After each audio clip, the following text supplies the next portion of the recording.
Hey everybody, it's V from Buried Beneath Me, and we just dropped a new record, The House of Ash, and we're sitting down with Heavy Mental Breakdown to do this podcast interview. So if you want to hear Deep Sleep and what's behind it, it's right here.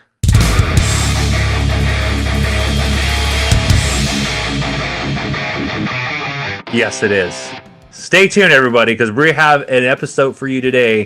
One thing that I wanted to say to you, V, that you guys were first on something, and I thought it was really, really cool.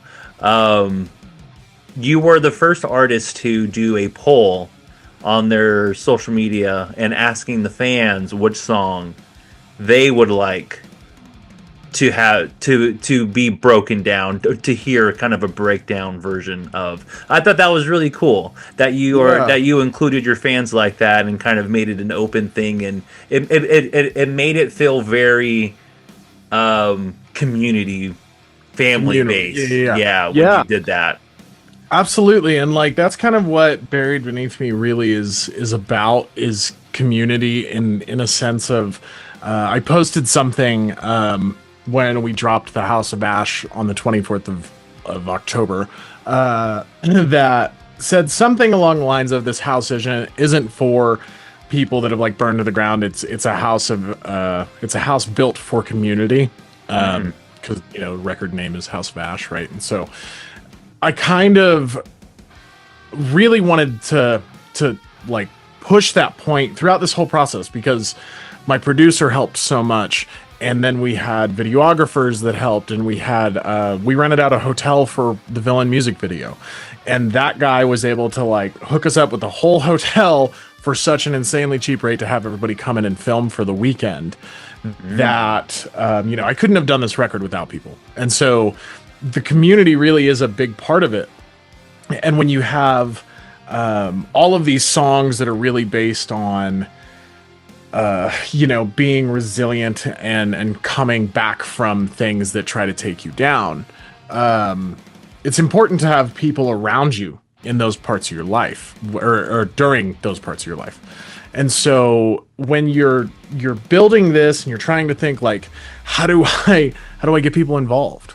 And I think it's so huge, and something that, as you said, we don't see very much as artists being like, hey, what do you guys think? Yeah. Like, you're here too. What do you think? And so we really wanted to, just ask, because the other part is we're like, a week away from the release. It just happened recently, right? So having the ability to like kind of capitalize on that and say, hey, fans, like, what do you all want to hear me talk about? Yeah, it gets them engaged really early on. Yeah, and it makes them feel like they're a part of something. And that's kind of, and ultimately that's kind of the whole point of all this. It's feeling that you have this community, you have this place, this safe place that you can go to, where people, with people who just get it and who understand. Exactly. And I think it's cool, and it's humbling to see an approach of, I couldn't have done this without these people, and so now I want to pay respect to them, make them feel just as involved, and this is theirs too.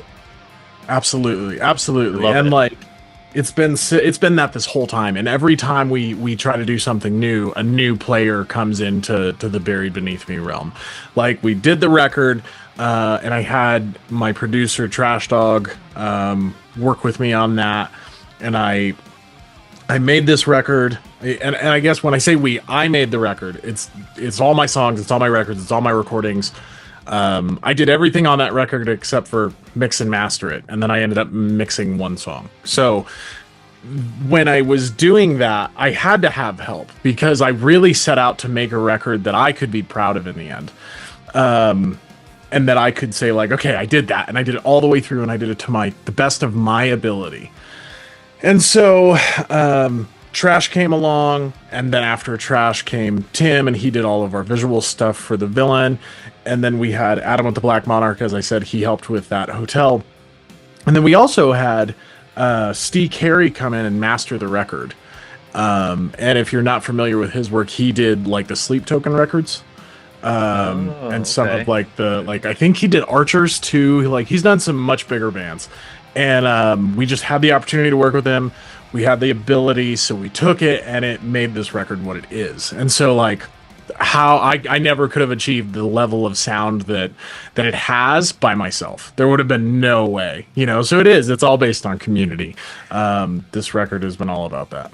Acknowledging that you don't know what you don't know is huge. And it's, you know, instead of feeling like I can do everything and needing control of everything, and sometimes you just have to acknowledge, I don't know this part, and what's best for this creative part and for this art and for this album is to put it in the hands of somebody who is confident in this is their expertise, and they love to do this. So I'm going to let them do it with my kind of guidance. But just that handover is really difficult to do. It's hard, I think, for a lot of people, especially when it comes to music, right? Yeah. Because music is so personal and it's so emotional. At least it should be emotional, in my opinion. And so when you're trying to put yourself out there in a way and put yourself, you know, like stick your neck out, it's hard for people to do that because they don't want to let go because they're like, well, but it's going to ruin my vision. Mm-hmm. But it's not. It's not. If you can clearly communicate the vision, and so many people struggle. Very true. And you have to have trust in who you're handing it off to as well.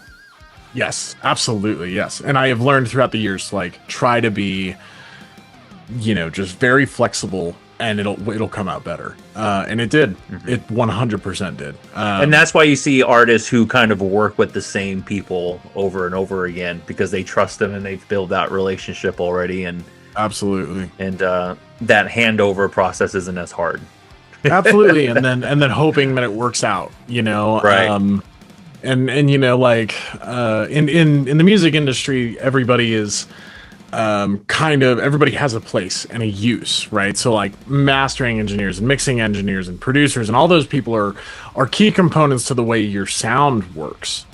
And, you know, some people get really comfortable with those people, and other people will change them out consistently just to see what they can get, what's new, what's gonna, you know, if I change out my producer, what's that gonna make this record sound like, and so on. Or if I add an additional producer, what's that gonna do? And so I think it's huge to be able to just like release some of the control, because really in the end, we want to be artists. We want to be writing music. We want to be playing music and playing shows. At least that's what I want to do. And so it's hard to be on top of all of that and be on top of marketing and be on top of, you know, branding and be on top of photo shoots and video shoots. And I've like walked down that road. I tried to do it all by myself. And this was the first record where I finally said like, no more, outsource. And I'm so glad I did. That's amazing. Because then it just makes some of the smaller things more enjoyable, instead of looking at it as, oh, I have a list of 10 things that I have to do. And it just makes some of the things that should be fun not as enjoyable.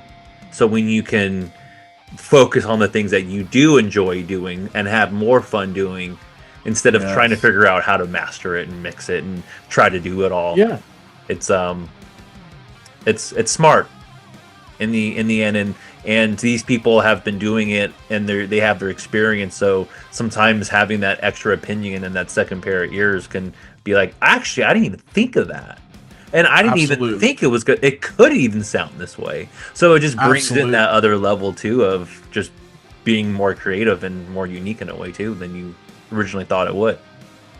Absolutely. And I think that's kind of the goal of a producer anyways. Yeah. You know, is totally. like an extra pair of eyes, because as artists, we're so laser focused on this is what I want it to sound like. And you could be missing the thing that makes that song a hit song, or you could be missing the thing that turns that song into people's favorite. All because of that one, you know, and you won't know that if you're just like, you got blinders on, you know. Yeah, I totally get it. I've been writing scripts. I'm a screenwriter, and I'm writing all the time. And there's so many times where I'll write something, and then I'll hand it off to somebody, and they don't get it. And to me, I'm just like, but it makes sense in my head. Like, sure, why aren't you getting this? And then they're able to kind of explain it to me. I'm like, this is what, and I'm like, oh yeah, I didn't even think of that. That's what. And that's why that handoff. Yeah, that's why that handoff is so important. Absolutely. So Buried Beneath Me, how long have you been doing this for? So Buried Beneath Me used to be called a different name, but that is Buried Beneath Me. And so Buried Beneath Me, technically, I guess you could say it started in like 22. but that was during a different name. Okay. So the official like launch of the name was, I want to say like April or May of 24. So about a year. Oh, okay. So fairly new. Yeah. And this record has been like taking place for a year and a half. About. I've had some songs written, you know, and then we just kind of started to develop between me and Trash of like what songs we want. I set out to write 30 songs, and I did, and then we whittled down the best 10 songs. It's a lot of songs. But because it was a lot of songs for sure, especially in a very short period of time. I mean, it was like 6 months that I had to write that. Wow. And so when I got that done and we picked the 10, I wasn't satisfied with the amount of time for the record. It was like 30 minutes or 30, I think close to 30, 28, 30 minutes with music only. And so I was like, this is not the length of record I want to release. To me, I want to release like an hour. Those are the records I love. Are all close to an hour, and so I really wanted to model that, and so a lot of things came because of that, and a lot of things developed because of that. And yeah, it's like it's just been an interesting run, going from, you know, building this up as a group, and then me making this record, and then, you know, getting new members on, and it's been a wild ride. Yeah, sure. So I'm looking at the album right now, and there's a couple of tracks on here that are like a minute and 8 seconds. You have a 30-second track, you have a 46-second track, another 36-second track. To me, when I see albums like that, I almost feel like I need to be able to fully embark on a journey to listen to this, because I feel like the artist is trying to like present an atmosphere, almost present a vibe, and these quick like 36-second tracks are just it's that transition. It's almost like that scene transition where it's just like, okay, here's a little bit of a break, but we want to keep the mood and the vibe going, but we want to give you a little bit of a breather here, and to kind of digest what you just listened to. Yeah, and for this one, it was so much about telling the story. Yeah, that's what it seems like just by looking at it. There's so much of a story within this record that relates not only to my personal life, but to a storyline as well. And fans that know, and like members of the COA that know, they know, and the others don't. And that's kind of the fun of Buried Beneath Me, is you get to dig into all of this extra stuff that we have built around this record that also tie into the record in a way. So yeah, that's definitely what all of that is about, for sure. It's about telling the story and getting you more engulfed into the storyline that is the House of Ash. And that's primarily how I like to listen to albums. Like when an album first drops, if I'm excited about something, I will block out an hour, you know, however long I need to, with no distractions, put on noise canceling headphones, and just listen to it and be there. Yeah, and experience it. And I think that's what a lot of, I think, musicians lost in like the single format. You know, drop a single, drop a single. Okay, well, cool. But also, what are you doing for somebody who wants longer form content like that is willing to sit and listen to you, for fans that actually are like, I like this band, I want to hear more of this band, so give me something. And then when bands give you something like this, you have the ability to sit and listen front to back. And for those of you that have not listened to this record, that intend to, I highly suggest you start on track 1 and just let it go. Just go all the way through front to back, and you'll learn a lot about the whole storyline from it. Something else, but yeah.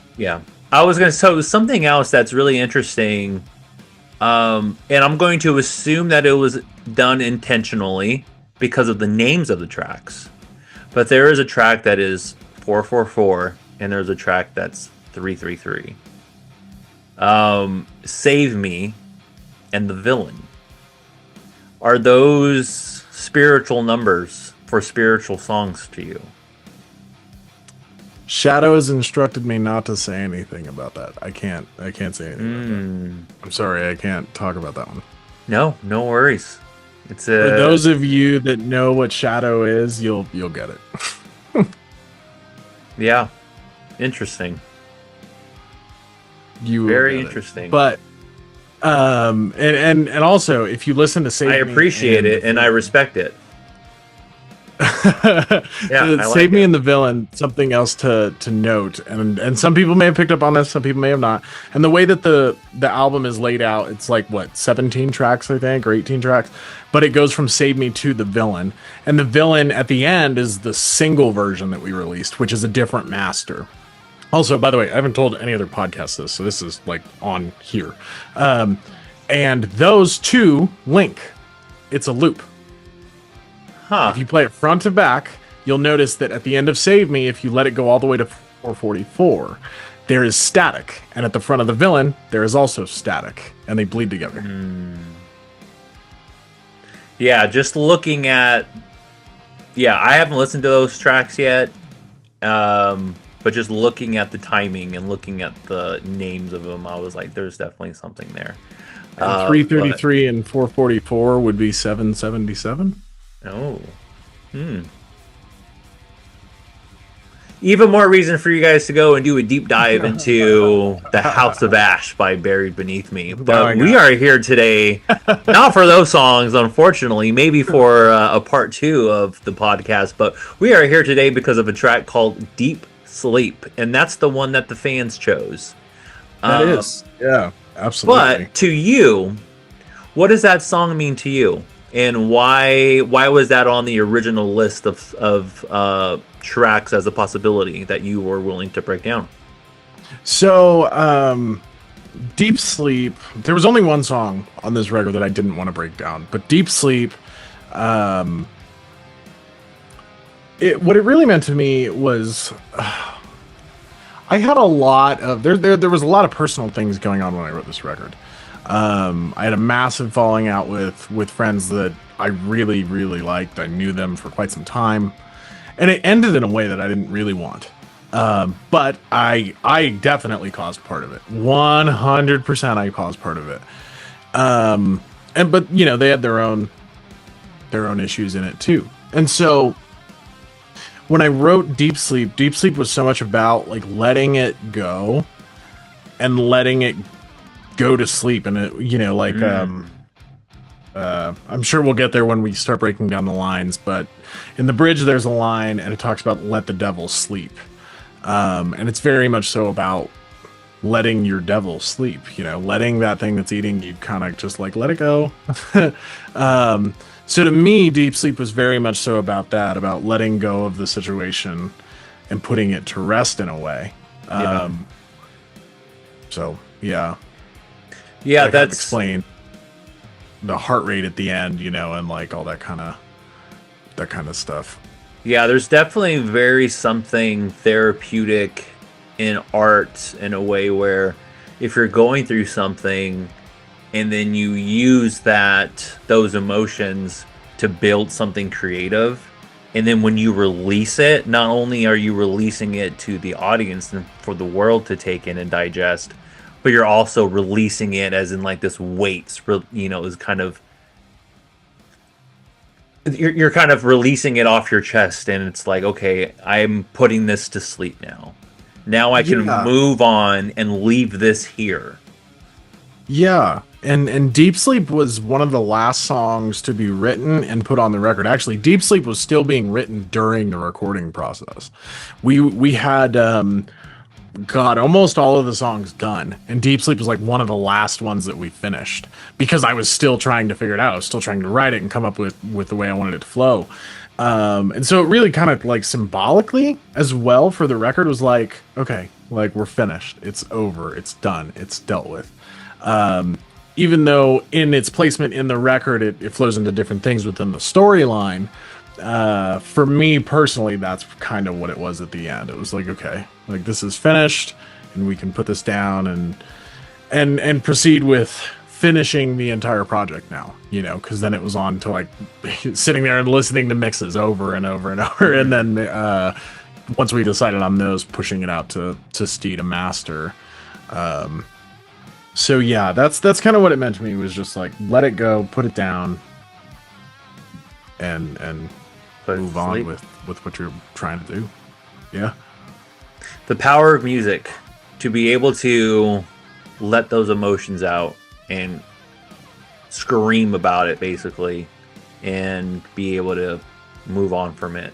It's pretty special that we have that outlet to be able to do that. Absolutely. Yeah. It's so very important. And I think it's one of the only mediums that allows other people to feel that, you know, with like with drawn art or digital art that isn't auditory. It's based on your vision.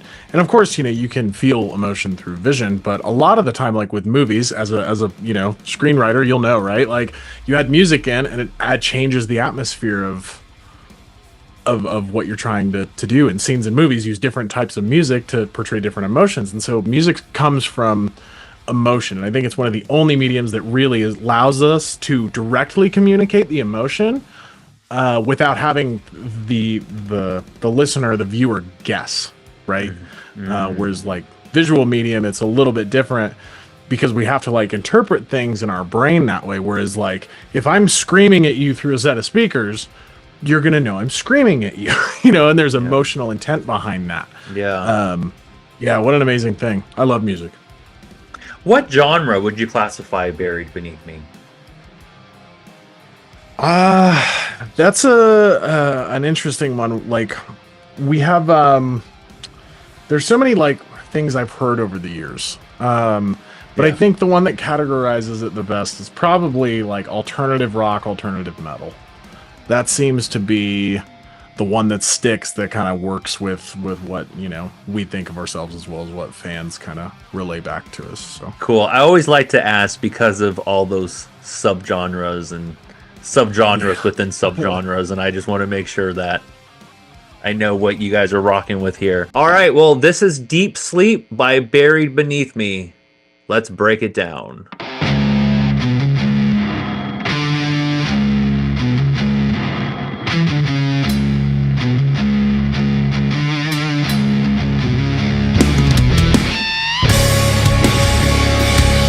Just that opening there, it felt like a Rage Against the Machine song. I definitely hear like a Rage, that alternative rock that you're talking about there. That inspiration, I hear it. I love it. Love it. Yeah, there's like the inspiration for that was like there really was an inspiration for that riff. It just kind of came about, you know. And I just had this, like, I kept playing it over and over and over. And then finally I, like, hit a pick squeal and I was like, whoa, wait a minute. And then that idea came to me of, like, what if we hit it right there? And, yeah. When I heard that, when I hear the intro, it just made me feel like, shit, something's coming. Yeah. And I think it's very, like, creepy. And it's like, haunting and kind of, wait, what's about to happen almost. I like it. It's a fun intro. It's simple, but it's effective. Yeah, and I think the way that it ended up getting mixed, and then like Steve's master really made this one shine. This was the first song we had to master, and then after we heard it, we went back to the whole record and we were like, we have to have him remaster this because that song is amazing. And when that hit comes in, like that's really where it shines. But the front intro, that like you can kind of hear like some decay on the end of the notes when the riff stops.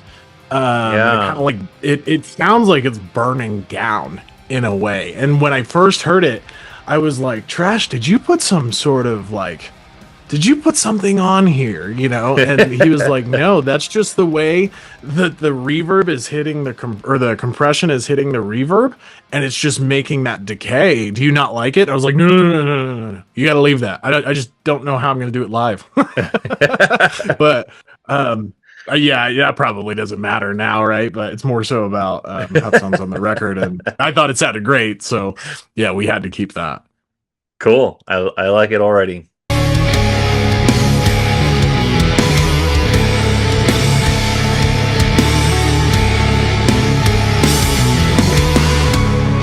Sets will reclaim darkness.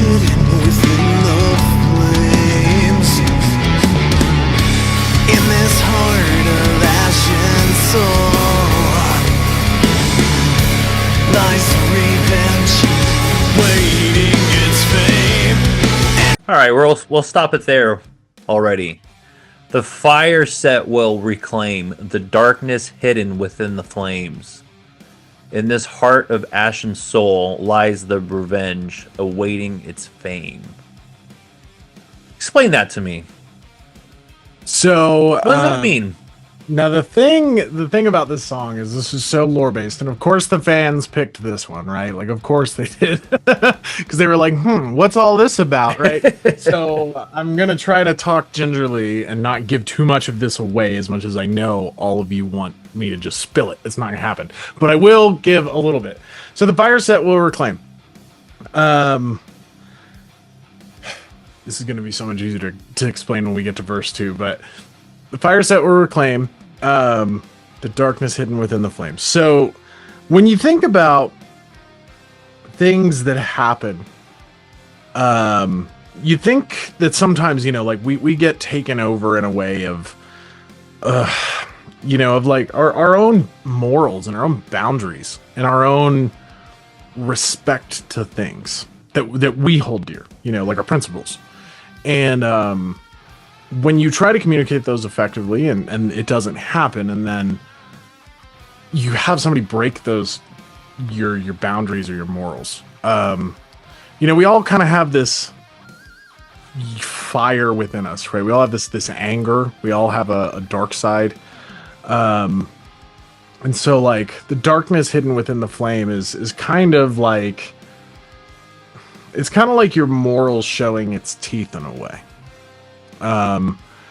And really hiding this thing, like the flame of your soul, right? Like who you are as a person.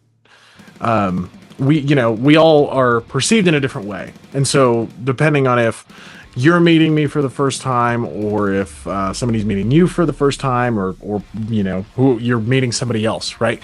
Everybody sees somebody through a new set of eyes and a new perspective.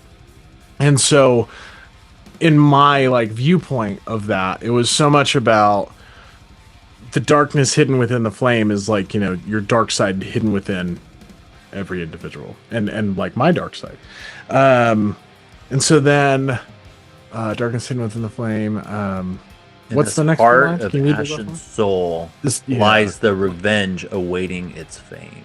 Right. And so I was really, when I wrote this song, and really a lot of the record, I had so much pent up, just like frustration with the situation that I was in. And I was kind of like lost in a sense that I didn't really know how to carry on from a certain situation that had happened. And so in this Heart of Ashen Soul is really talking about when you have things around you that you're used to, that you're comfortable with, that break down, and they just, like unexpectedly, you lose that person in your life, they walk away, or they disconnect from you, or pick something, right? Like pick away, somebody leaves your life. Sometimes it can hurt to the point that it feels like it's all just kind of burned down, and it's all just, absolutely, over. And so in this Heart of Ashen Soul lies the revenge. So the revenge,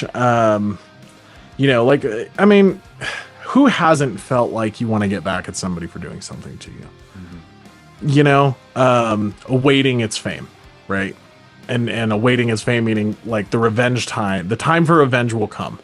Mm-hmm. The question is how, when, in what way? And in my opinion, that was through this record. The revenge for me was through this record. So lies the revenge awaiting its fame.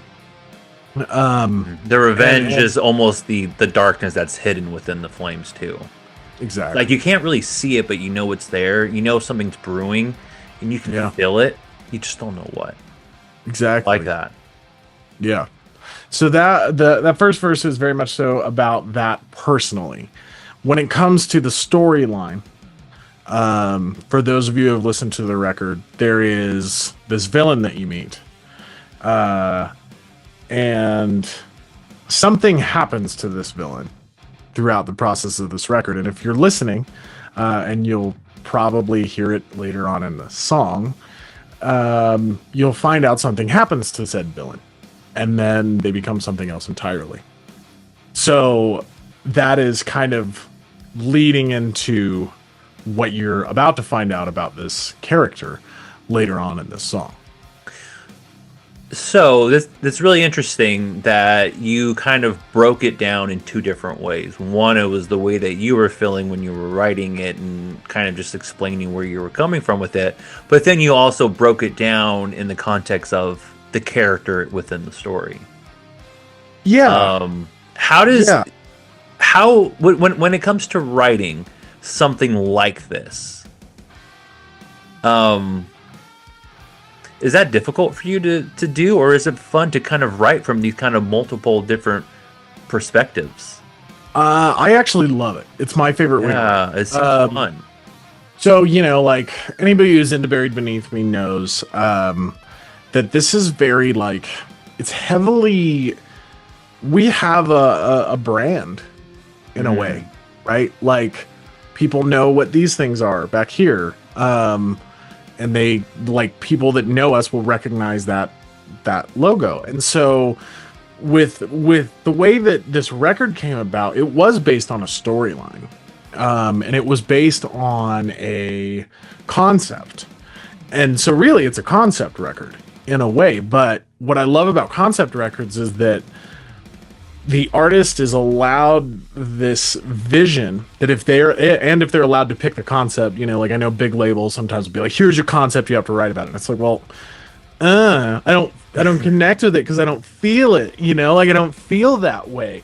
And with a House of Ash, it was completely different. I felt exactly how I was saying in these songs. I felt the things that were coming about. And so when the character is basically you, just in this other story, in this other world. Shadow told me not to talk about that. So what's hard for me is making sure I tell the story the right way. That's the hard part for me. Yeah. But coming up with here's my idea, here's my general concept. How do I write into that, and what am I feeling, and how do I write songs based upon that? So that part's really easy for me. I never had an issue writing for this concept of this record because I really felt a lot of it. Now, when you're not doing a concept record and you're just writing songs, do you find it harder when it's not a concept kind of route to take? Do you find it harder to this is like a one-off single? Yeah. Is that harder for you to do than this multi-dimensional, multi-world person? Yeah, absolutely, because it's so much harder for me to write. I don't want to say from the heart, because all of this was from the heart for sure. But I think for me, it's so much easier to disguise our feelings when we can wrap them in a storyline, and we can wrap them in this wrapping paper that is, this character going through this thing, rather than, writing just to write. And I think a lot of the songs that I hear nowadays, from indie artists like myself, is I don't hear a lot of structure in the way they're performing their lyrics and the way they're writing their lyrics. It's so much about, this is just how I feel and I'm going to put it on paper and sing it. It's well, that's cool. But also, if you were able to portray that in a way that connects because of how you feel, but also appeals because they see something that they're like, wow, this is such a cool world that has been built around this. I think it's the best way to write. But one-off singles. I agree. Way harder for me. Way harder for me. The reason why I asked that is because I feel like I kind of think the same way you do. And when I write scripts and I'm writing characters and I'm placing them in this completely different world other than the one that I live, I try to pull something from my past, some type of trauma or something that affected me, and I'll place my character in it, but I'll give him his own storyline, but around a concept of something that I went through. Because I don't really know how to word how I feel, but I know actions to get, and like how to get it out, and how I would tell somebody else, advice that I would give somebody else, and then I'm gonna make this character the advice that I would give somebody else in this world. Yeah, and that's one way of looking at it, right? And there's so many different ways about it, and that's what I love about writing to ideas. Is that depending on the idea you're given, you can write about it based on exactly as you said, the trauma and experience that you've had, and put your character into that. And it's so much fun to do that. It's so much fun to do it. And then, it also allows for so many other things to develop, such as, like stage shows. And what does your stage show mean when people see you on stage? What do these pieces and props on stage mean? And how does it all bleed back in? And that's so important. It's so important to have those little hooks for people to hook on to and be like, whoa, that is cool. Like, what is that about? I saw a band called Static Dress a few months ago in Denver, and it was like awesome because they had TVs, like old TVs all over the place. They weren't like flat screens, they were like the big old 90s ones, Oh, static, as far as like static from the TV static. Oh, that's cool. Yeah. And so like they had all these TVs with like static on them, right? That's awesome. Like, this is so cool. Like, what an interesting thing. So it's stuff like that I'm like, man, so much can come from that. And I know there's gonna be some people that see this or listen to this and they're gonna be like, this is ridiculous. Like, you're not writing from the heart. You're not writing from your own perspective. And it's like, well, you definitely are. Yeah. So long as you keep in mind that this story isn't just about you. There's something else to talk about. There's something else to work in.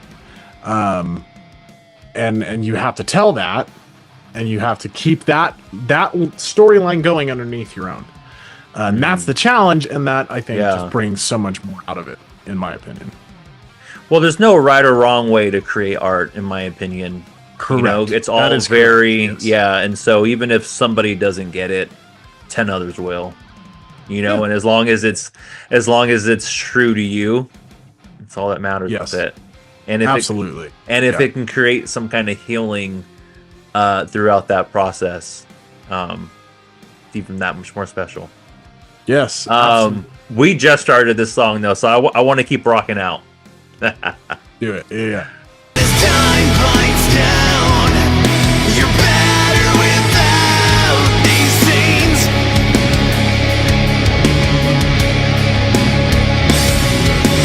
Destitute bound. Is it getting darker now? Time fight.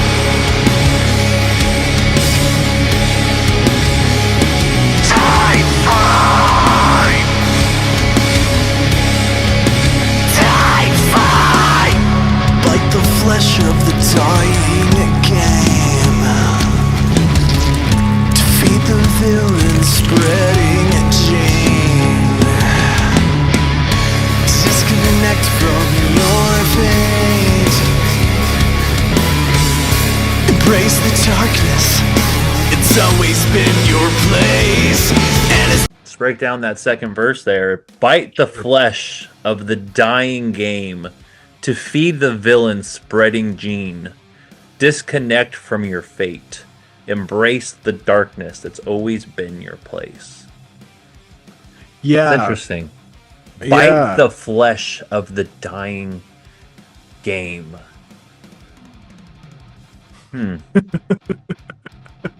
I want to see what your guesses are. I'm curious to know. Yeah. So I actually kind of, I'm trying to like internally break this down in my head right now. So bite the flesh of the dying game. It almost seems that you're saying, bite the flesh of the dying game. I don't know, man. This is kind of stumped me in a way. So, and I haven't been stumped too much on these lyrics of these interviews. Bite the flesh of the dying game. So bite the flesh of something that is dying is game.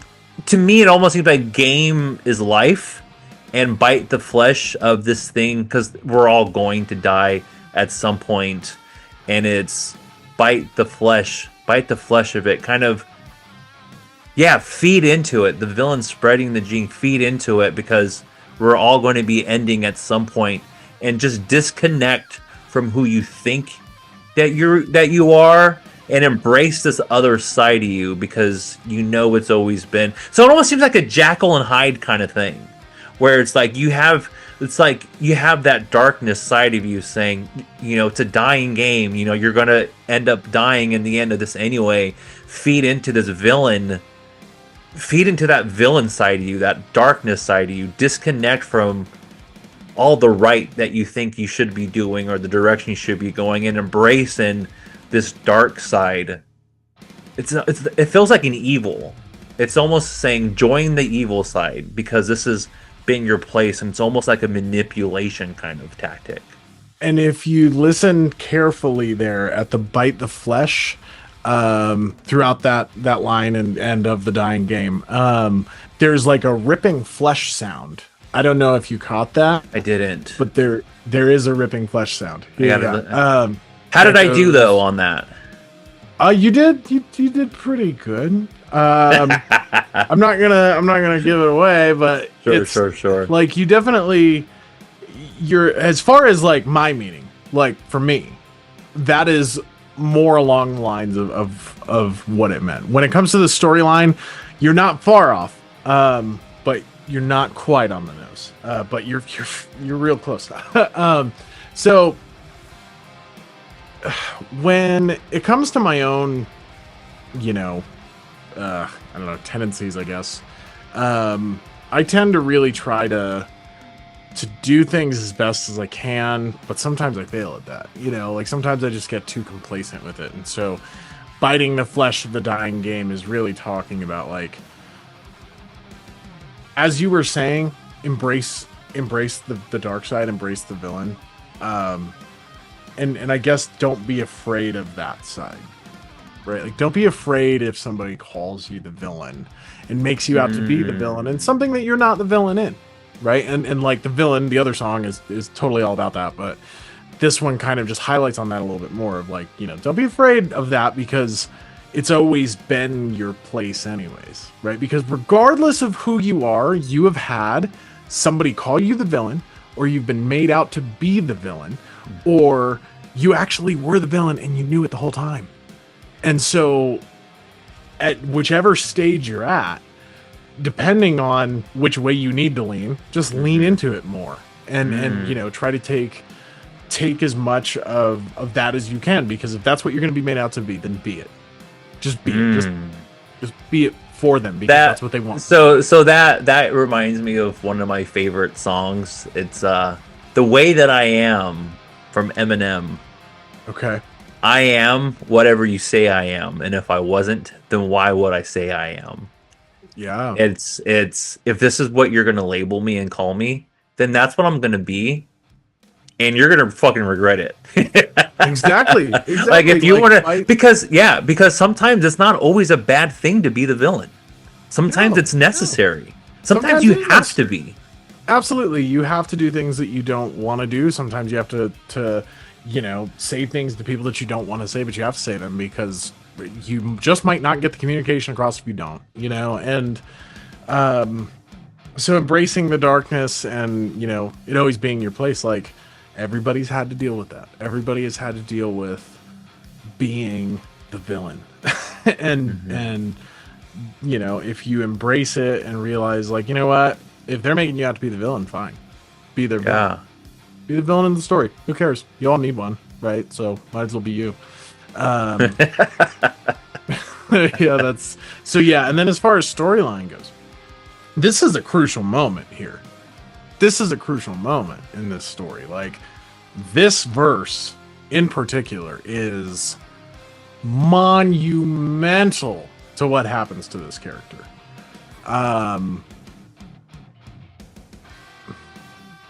And the question I would pose if I was a listener would be, who is biting the flesh of the dying game, and who is the dying game? Yeah, I was actually going to ask that question. I'm like, so what is the dying game? Yeah. I can't answer that one. That one's hidden too. Also a dying game can almost just be something that you know is ending, whether it's a job or a career or a chapter in your life. It's, you know, that this game is going to end. You know that there's an end point to this. Yeah, and it takes me to like a really toxic relationship that I was in. Like, about 2 years before it was over, I knew it was over, but I was holding on. I was holding on to the flesh of that relationship and kind of just taking little bites here and there. I'm like, give me something, give me a taste of what this used to be or what it could be. Sure. And I knew the relationship was ending, and it was like a dying game, and I was kind of internally dying, just my mental health. Feed the villain, right? Exactly. Because I definitely, when that was over, I was painted as a villain big time. Amazing, isn't it? And you know what? And it's funny because that was one of the times when I was like, you know what? Fine, fuck it. If that's what this means, then that's what I'm going to be. Man. Yes, that's exactly. I just super connected with your lyric. That's exactly it, and that's the thing, right? Is like, because this lyric is so vague, and this is the thing that I learned, before I wrote this record, and I really tried to use it a lot in this record, was, don't tell them what you want them to know. Yeah. Tell them via imagery that makes them think of something on their own. Yeah. And that's what it just did to you. Yeah. You just connected that with something entirely different from what I was actually talking about in the song, in the storyline, but you made that your own thing. Yeah. And that's, it's just so important. I think it's just so important to allow people. It's crazy how now I can, for you, knowing that, for me, one of your listeners and fans, now that I can listen to this song and be like, this is a breakup song for me. Okay. This is a song that I can listen to that kind of empowers me to be like, you know what? Yeah, I was painted out as this and that, but I'm kind of taking a little bit of pride in it then. Yeah. So I can listen to this track and just not even, have any idea of like what you personally were going through when you were writing it, or what the storyline is, and it's just, no, this is like a single thing for me, and this is about my breakup, and this is an empowering breakup song for me. That's awesome. That's awesome. That's the whole point. That's exactly what I wanted to do, was make it so that people could connect to it in whatever way that meant to them. Yeah. And honestly, in my experience, the most meaning that I've ever had out of any record was because I was able to do that. Mm-hmm. And even though the lines in the song were so not what that particular individual was talking about at all, that whole record for me was like, wow, this is, I connect to this because of, for me, that record was, when you had a breakup too, right? That was where that record really lied in my heart. And I keep that record because I was like in my teens at that point when I was going through that. So now anytime I listen to that, I'm like, wow, it does mean so much now, but I still remember what it meant back then. Yeah. And I was allowed, because of that artist's forethought, to be very vague in the way they wrote their meaning. Yeah. I was just going to say, sometimes the more vague you are in lyrics and in art, the more that it's open to interpretation, and it can just go a million different ways. And people, but when you straight up say exactly how you feel, then it kind of limits. It kind of puts limitations on your music.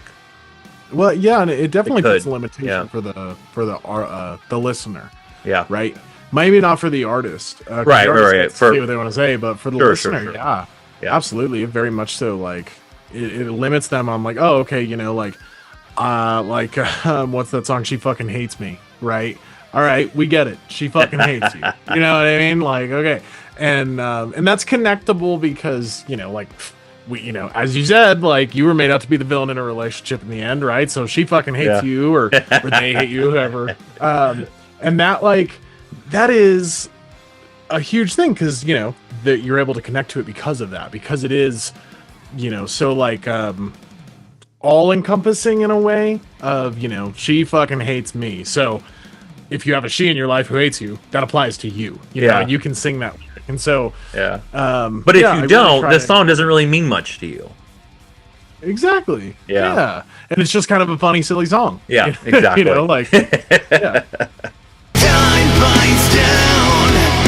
You're better without these scenes.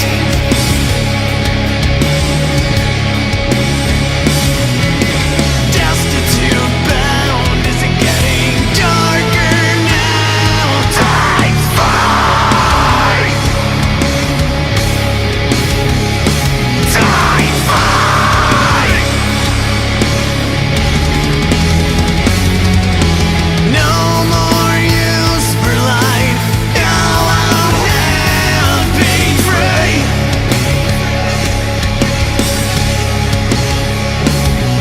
You have paid your penance. Now let the devil.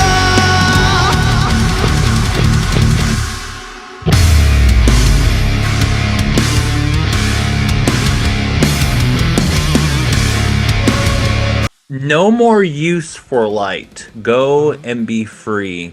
You have paid your penance. Now let the devil. Let the devil. And then it goes into say deep sleep. Deep sleep. Yeah.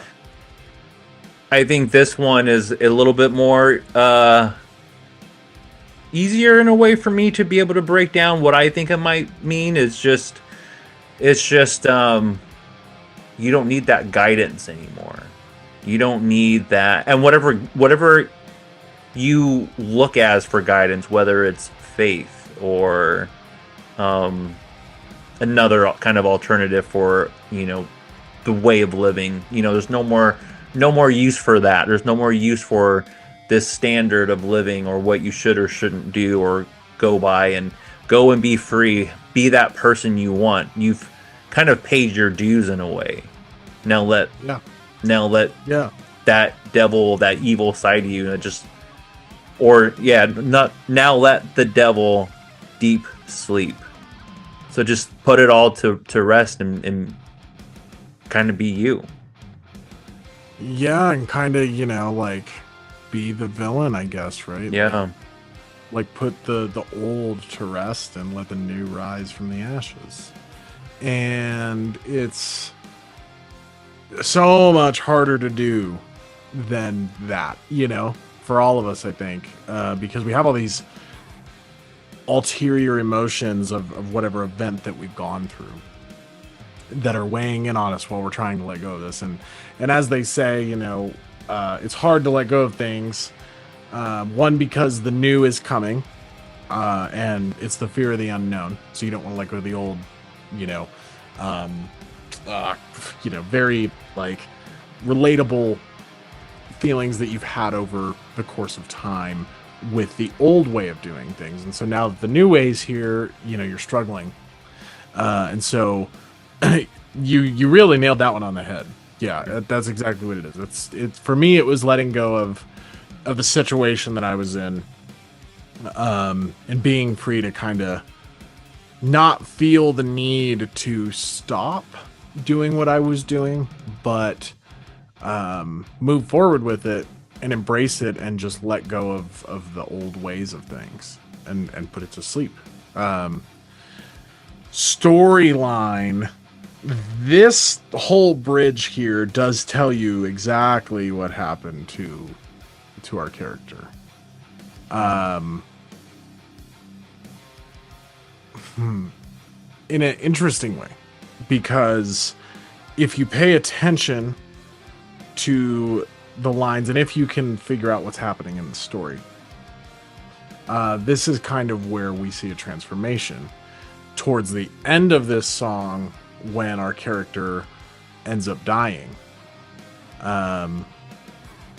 We know in other songs on this record that this character comes back, but as what or how? is the big question. So, yeah, for me, this song was so kind of cathartic to be able to like release all of the pain that I had in that time frame into a vehicle that I could communicate with other people and hopefully provide them with something that they could also, you know, get something out of in that aspect and be able to connect to it. So yeah, you hit it on the head, that one. Cool. Yeah, after learning a little bit about the story and you and hearing kind of the last verse there, I'm just like, okay, I think this kind of would make sense for this, but we still have more lyrics to break down as far as this course, and we still have a little bit of music to listen to. So I say let's write out this song, let's keep rocking out to it, and then when it's over, we'll dive into those course lyrics. Yeah. All right.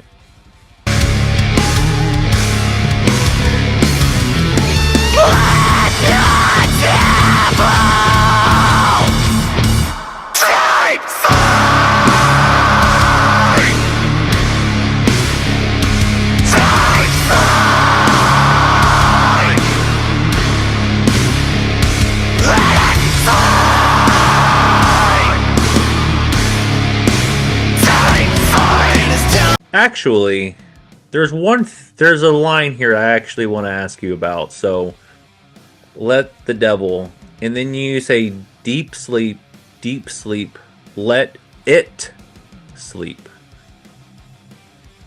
Deep sleep. That's it kind of threw me off there. It sleeps. So that is a very intentional word. Yeah, it seemed like it. Yeah. So this is when I get to tell everybody to go search around, go join the COA on our website, or you can just type in COA on Instagram, send us a message with just COA, letter COA, and you'll get introduced to this society. And that word is very important to the storyline. Because it almost seemed like it disconnected. You're talking about devil, deep sleep, let it sleep. So it's like, is this like a two-dimensional kind of world and character, and the devil can have multiple meanings instead of like kind of the biblical meaning, but multiple meanings? Yes. Okay. Absolutely. Yeah. Yeah. Okay. I can't portray on what it means, but it's intentional. It is intentional. Yes. There's a reason it is not let him sleep, right? Or another repeat of let the devil sleep. It's very intentional for a reason. Yeah. You're making me want to really dive into this album. You're welcome to it. I'm ready to come back with you. and it's kind of wild that the song that was chosen was a song that's like directly like right in the middle. So like it's like watching a movie right in the middle of it and wondering what the fuck's going on. Sure, I know. Yeah, it's crazy that you haven't heard the record. If you heard the record, you'd be like, "Wow, I get so much more of this." But yeah. Of course they picked this one. I knew they would too. I was like, this one is so lore derivative that they are probably just they're gonna pick Deep Sleep, and they did. So well, you have a fan favorite, it seems, which is fucking awesome. Yeah, I'm not complaining at all. I love it. I love that they love it. You know, it's and it's fun because I have to try to dance around talking about it without giving it all away. But that makes it fun, though. It makes it fun. Absolutely, and it makes people want to be like, what's this COA thing he's talking about? What's this story? Like, what? We need to find out more. So it's very intriguing and kind of brilliant on your part. Fun. Yeah, thank you. It's very, very unique. I haven't had a breakdown like this yet, so it makes it really unique and fun for me to do. Awesome. All right, let's keep rocking out.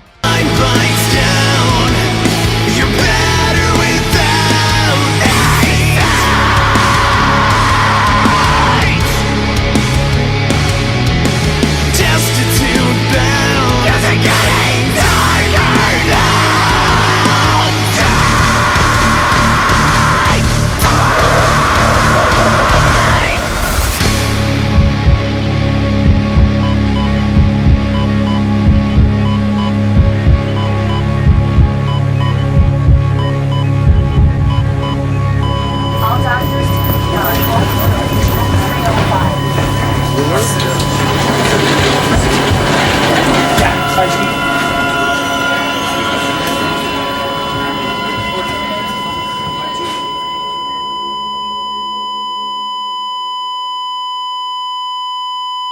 I don't know, this might sound crazy, but almost like a soul being ripped out, like a whoosh, like something had just been like ripped out of something, a soul ripped out, or I don't know. That's really all I can really describe it. And then you hear the heartbeat, and then you hear the. Yeah. So obviously something has died. So obviously at some point a soul had been ripped out. It kind of just in the general sense of when somebody dies, but like that's what that sound kind of sounded like to me. Like it was the moment of the soul being ripped out. Okay. And possibly by it. Interesting. Look at you go. See? There you go. So yeah, that's, but and as time bites down, you're better without these scenes. And the first time I heard that, it made me laugh a little bit, because I was just talking about, I write scripts, and I'm into like story writing, and then the word scene is in the next couple lines. I thought it was kind of funny. Destitute bound, is it getting darker now? Deep sleep. Yeah. As time bites down, basically as time goes on, you're better without these scenes. So when you say scenes, is that something that's kind of like a written scene, like this has been written in your fate, or this has been written for you to, it's like a guideline, so now you're good to kind of travel the way that you want and go a new route? I wrote the word scenes because I'm like, I really love like crime documentaries, and like horror stuff. I'm a huge horror CSI. I'm a huge horror geek. Oh, okay, yeah. And so like, when it comes to like police scenes, right, and like scenes of situations, or like movie scenes, we all go through our own scenes, right? We all go through our own scene sequences. Wow, that's a twist of words there. And so it's very hard to, as we move through life, to like get used to things, like, I don't know, for best instance, like a job, right? When you go to work at a place for 3 years, you're used to driving that same route. You're used to walking in the door and putting your stuff where you put it, and then, sitting at your desk and doing your job, or going out, whatever job you do. You have your scenes to play out every single day. And I meant scenes in terms of kind of like that, of like these are things that are in your life, and they're scenes that you replay. I'm a huge believer in the whole you paint the world thing, and if you constantly choose something, it's going to continue to happen to you type of deal. And so scene, I meant with that, like, when you abandon scenes and when you get rid of scenes in your life, things change, things absolutely change. But most of the time you're better without those scenes, right? And you're better without things that no longer serve you. Yeah. To me, it sounds like just being stuck and comfortable and just kind of complacent in where you are, and not really wanting to try new things and not move forward. Things exactly. Right. Not progressing. Yeah, the fear of not progressing, and the comfort that comes with that. Yeah, and so moving on, and in my instance, it was really about people. You're better without these people, is what it was really about for me. And then the whole destitute bound, is it getting darker now? That these people had a very intricate part in my life where I relied on them to do things in order to like progress this forward and progress my goals forward. And so when they like left, it was very hard to deal with, right? Because you're so used to seeing those people, you're so used to dealing with those people, and then when it disappears, it only actually made things better for me. Like, so many better things happened when those people left my life. It's crazy how that happens. Yeah, and that's what that line was about. You're better without these scenes. That's totally what that was about. You're better without these people. Because if you stay in that place, in that same path, it's just a dying game anyway. It could be. Could be if you allow it to. It can. Yeah, and in Destitute Bound, Is It Getting Darker Now? That was kind of like a nod to when you make a decision and you're committed to that decision, and then you question, is this the right move? And that is a valid thing that I think everybody goes through, because am I destitute bound now that I made that decision? Is it never going to work out now because of that? And so on, and because I don't have those people in my life, is it all going to fall down? And when the sun comes crashing down, will I find a reason to keep on living? Like, there's so many things that happen when you get rid of people in your life, that make you question, is this the right decision? Time, what I've learned is only time tells if that's the right decision or not. Yes, absolutely. There's no way of automatically figuring it out in figuring it out in that moment. And I've learned that it's that toxic relationship I was telling you about. Like, when that was over, I was thinking, wow, like, was that really is that really the way that this all should have went down? And a couple years later, I am so grateful that it did happen that way. Yeah.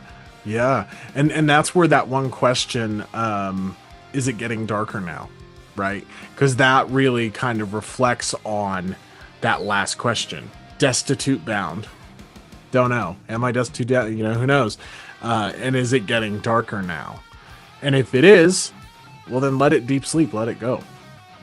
But if it's not, maybe it's something worth keeping in, right? Or trying to salvage. But is it getting darker now? I think really talks to asking yourself the question, is it actually getting darker, or is this all in my head? Was that the right decision, or am I just in my own head about how things like developed, and I've made this situation so much bigger than it actually is in my brain. And so it really kind of, for me, was a take me out of my own place type of question. I'm like, is it actually getting darker now, or is that just me? Like that kind of a thing. And then in the story, as you've heard just a second ago, it does lead itself into a darker place.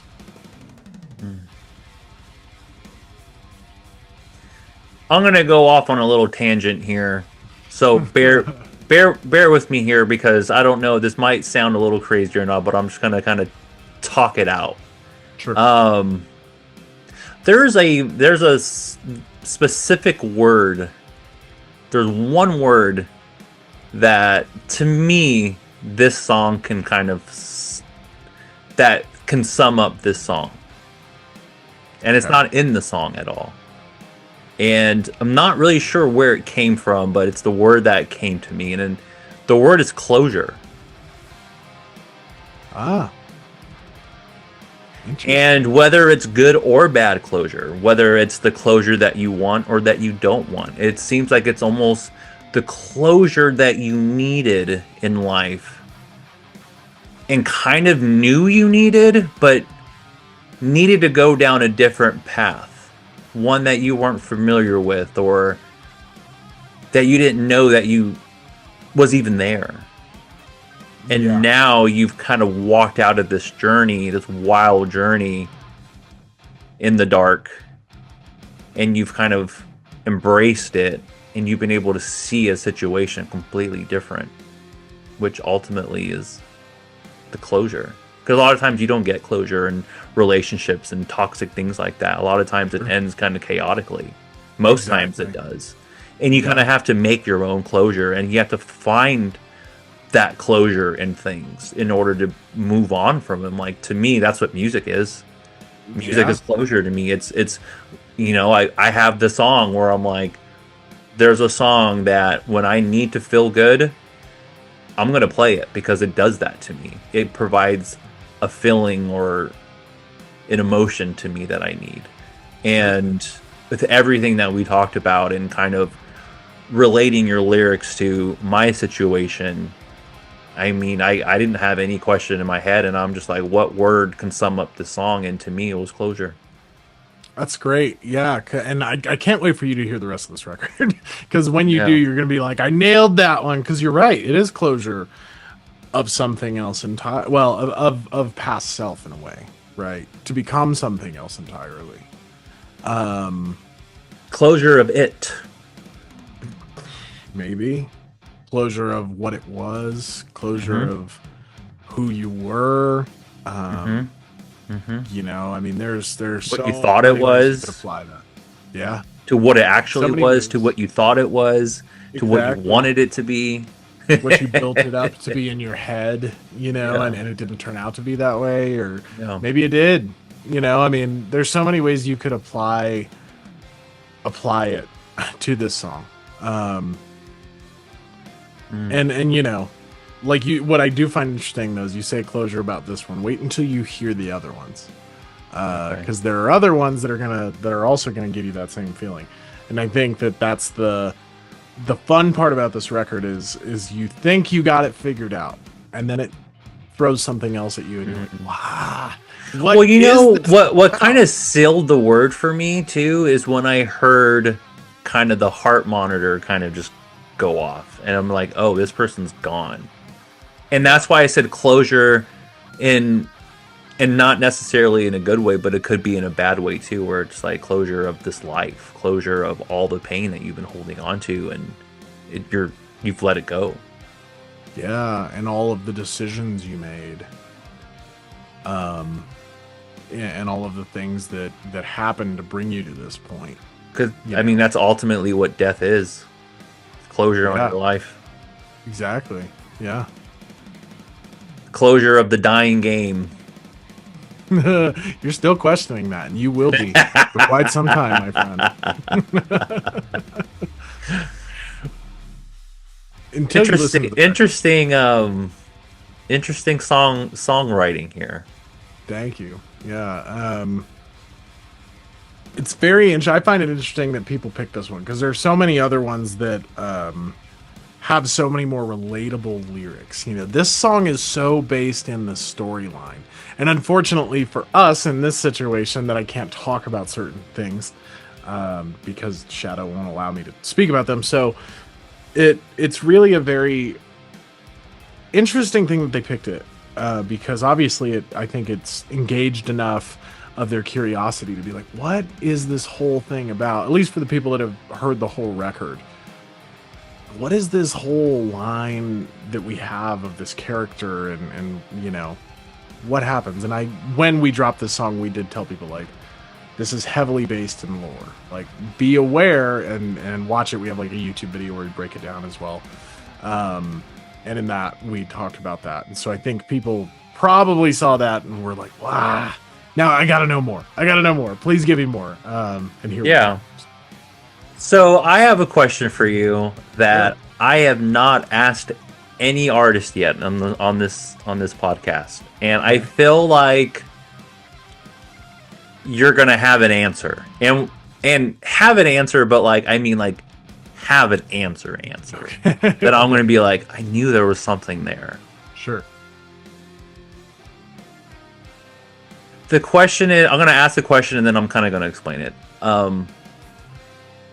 Why did you get into music and doing this? And not who inspired you, or what bands did you look up to, or what story inspired you, but why internally did you feel like I need to go this route? And just go this route. Why? And go this route as in music, or go this route as in music. Music. And well, just like the way that you do it, and like why did you do it, and why do you do it the way that you do? Sure. That's not I was inspired by this, but something deeper. Sure. So I was when I was like, I don't know, like music's always been in my life since the time I was like 11. I was, playing at rock and roll camps as a kid that my parents would put me in, and I learned a lot through those. And I really loved Eric Clapton when I was in my younger years, like 8 to 12, basically. And then your teens come along and you hit this rebellious streak, and so you start listening to music your friends listen to. And one of my ex-girlfriends gave me a copy, a burned copy, I should say, of My Chemical Romance's The Black Parade. And that record really, I mean, as they say, like all the records that you listen to when you're a kid, in that time period of being a young, teen, really affects you, because it's the way, it's kind of like your first awakening to the world when you start to understand things and see where you actually are and what, actions you have on other people and what the repercussions are of those. And so the records you hear at that time really connect with you, and they're usually the deepest that will ever connect with you in your whole life. And so for me, that was that record. And so I remember, great record. It's and if you listen to this record was so heavily influenced by that record, in so many little ways that you may or may not pick up on. But if you're familiar with that record, you'll probably pick up on a few of the cues. But anyways, that record really, kind of really got me into rock, and so I remember feeling like when I was listening to that record, just like, God, there is something so much bigger out there. And I got really inspired to just keep playing and keep pushing. And so then I got into like 3 Days Grace 1X, another excellent record, and there's Finding Beauty in Negative Spaces. Another amazing record, and all three of those records really influenced this one. And so what ended up happening was I started to try to find ways to go to concerts. And so we had this concert called Mayhem Fest, and it was like all these big bands. Oh yeah. And I went to that a few years, and then finally in 2007 Project Revolution came around. And My Chemical Romance was on the bill, and they had technically just finished up the Black Parade tour. But they still had all of their cool props. They had all of their lighting. They were wearing the get-ups. And so I went with that. I think I was at that Mayhem Fest. I think I was at that Project Revolution. In Denver? Or just the tour? No, well, Project Revolution was a traveling festival, right? It wasn't just like a... Correct, yes. Yeah. Correct. So I know that I went to Project Revolution in the Bay Area where I'm from. Okay. And I'm pretty sure I went to one of the Project Revolutions that Chemical was at. I think I was at the same show that you were, just in a different city. But yeah, I'm sorry. Go ahead. Great, yeah. So I went to that show, and that was like a huge festival. Like 30 Seconds to Mars was on that. Medina Lake was on that, which isn't his wife in Medina Lake. I can't remember. She's in one of the bands that was on that bill. Anyways, at the Denver show, they ended up... Is that the one that System of a Down headline? Were they headlining that year? No, it was Linkin Park, who is... I'm thinking about Mayhem Festival, because you had mentioned Mayhem. Now we're talking about the different... Never mind. Sorry. So... now I'm getting these festival. I missed Mayhem Festival. Oh, man. And I missed Project Revolution. Yeah, absolutely. Project Revolution was amazing. I was at the Project Revolution with Snoop Dogg. It was like Snoop Dogg and Linkin Park and Korn. Oh, that's cool. It was Korn, Snoop Dogg, and Linkin Park were the three headliners. Oh, nice. Yeah, we had My Chemical Romance, and then I think Korn was there at that one, and then Linkin Park headlined it. But yeah, anyway, so it was really a special night because that's when like Gerard proposed to her, and she had played earlier that day. We saw her that day. It was amazing, right? It was just such a great festival. And I remember watching My Chemical Romance specifically, and I loved some of the songs on that record. I really didn't love the whole record at that point. Now I love that song, that record front to back. But back then I didn't really love all of it. There's a few songs that I was like, it's so good. And I remember that Danger Days was one of my favorites. And so they played Danger Days. And I remember standing up in the GA section where we saw that show. And I was watching them, and I was like, this is like the coolest thing ever. And I just remember seeing so many people being inspired by that group. And then it was at that show that it kind of really hit me of like, that's really what I want to do. I want to be able to inspire other people by what I do. And that's all I really want. I just want people to be inspired to do their own fucking thing, you know, because so many, especially now, back then, not so much, but now it was so much, it's so much about like the quick, instant gratification. Yeah. We're scrolling on our phones all day and it's like, oh, that doesn't entertain me. Flick. Doesn't entertain me. Flick. And then it's like, oh, well, I can't stick with the job for more than X amount of months because I hate my boss and whatever. And nobody can really stick with something for long enough to build something like that is able to inspire people anymore, because we just get so eaten by what is consuming us every day. It's the opposite of what you're saying. You said instant gratification, but in order to succeed, most of the time, it's delaying the gratification. Absolutely. And that's exactly what I mean. Is like it's taken so long to build Buried Beneath Me. And I mean, this record is like a year and a half old at this point. By the time everybody has heard it, it was like a year and a half old, And so I've been listening to it for that long. And so I think being able to build something that inspires other people does take a lot of effort and a lot of work and a lot of time. And so that was really something that I wanted to do, like starting at that show. That's really when I realized like, wow, this is amazing. Later that year, I ended up playing like a 600 person room as like a 13-year-old kid. Granted, there wasn't that many people, but when you're playing a 600 person venue, like with these giant stacks hanging from the ceiling and all the lighting and all the works, it's the coolest thing ever. Yeah. And so those two moments really made me realize, like, yeah, this is what I want to do, because I know that a lot of people really want to be musicians. They want to like, and that's what I do for a living, right? Like I'm a professional musician. And so a lot of people do that, and they like, again, instant gratification gets in their way because they're like, well, I can't learn a G chord, so I quit. And it's like, well, yeah, neither could I.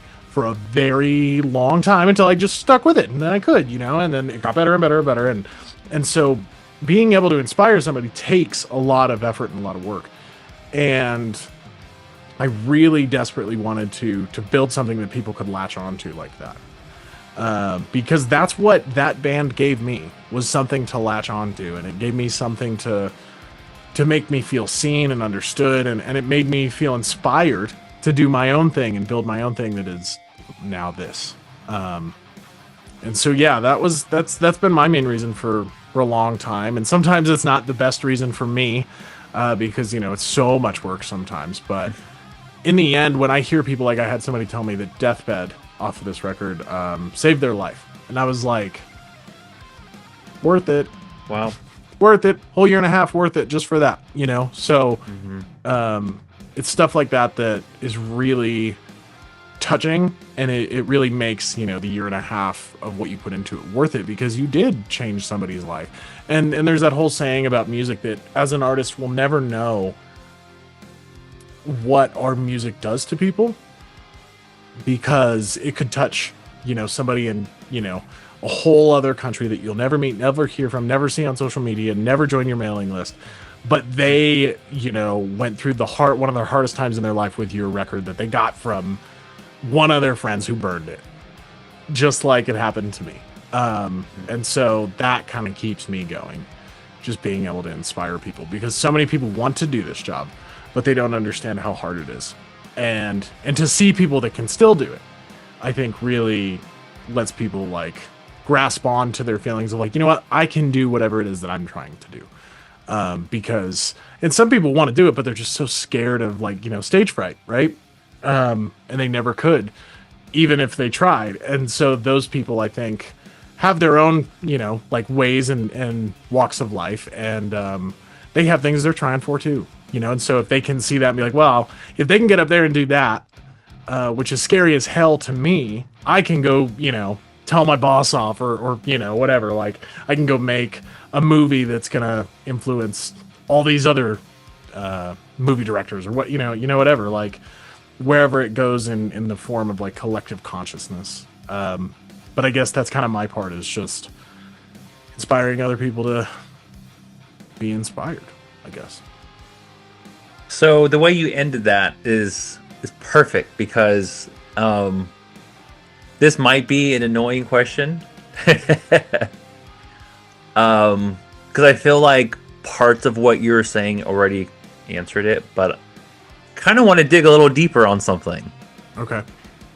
You brought up a lot on inspiring people. You said the word inspire a lot, and that's how you ended it too. You inspiring and creating something for others to latch onto. And even what you do for your full-time gig, so you said you're a professional musician, but do you teach as well, and do you teach? Or I have in the past, yes. I don't currently. It's not my favorite thing to do. I'm very zoned in on, because I played guitar for it'll be 30 years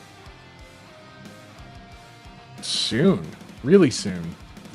Next year, 2 years, something. So almost 3 decades worth of guitar playing.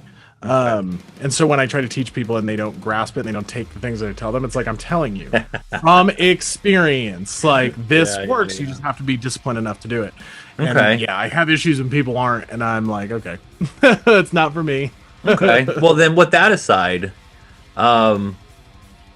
creating something, being in a moment that inspired you, as in the MCR show, and then leaving feeling it wasn't the rock star aspect that you wanted, and it wasn't the big presence that you wanted. It was more of just to inspire. Yeah, and so why is it important for you to inspire others? Why is that such a big part of your life? I think because we are, especially right now, so lacking people who are willing to put themselves out on the line as they are, to be so very just themselves, right? Whether you agree with their way or not, right? Exactly. Yeah. We have so many politicians right now that tell us one thing and then they do a completely other, and then we have a lot of Instagram influencers that all you see is this beautification of things, right? And it's well, life isn't that, and really there's not a lot of things that we have posted with just us in it, which is going to be changing soon because this record's been out now, so we can kind of slow down on all the extra branded visuals that we've been doing. But it's hard to connect with people when you don't have other people to kind of, I guess, show you how. And so inspiring, the point about that is that if you have I'm a firm believer that everybody finds their own path, in their own way, and they find the things that they want to do. And those, things that they want to do are pieces of society that society needs, regardless of what action you perform in that society. And so, sure, there's opinions on could we do without some facets of it, or do we really need those facets? But regardless, it's still a piece, right? And it's still a piece within our reality. And so people need to be inspired by things, because really, I believe that in order to create something, you have to be inspired so that you can then perspire. This is something Rick Rubin said in his book, was really talking about, if you want to be inspired to write a record, go listen to 100 records. Even if you don't like the record, it could be, go listen to records you love, go listen to records you hate, because you might find something within there that you want to include in your own. And so being inspired allows you to then create. And so for me, it's important to keep creation going. Right. And it's interesting that you said the rock star aspect, the big scene of it all, or the big show of it all. I definitely want the show of it all. And the reason I want the show of it all is because that is what inspired me. When I saw them on stage with the flames and the whole get-ups, and then the music that tied into that, it was something that I had just never seen before, because as a kid in that age, early 2000s, you're kind of listening to classic rock from your parents. And if you're lucky enough, you have some friends that are kind of outside of that, and they have some other things that they're showing you. And so from that point, I was very, very, very heavily raised on classic rock and blues.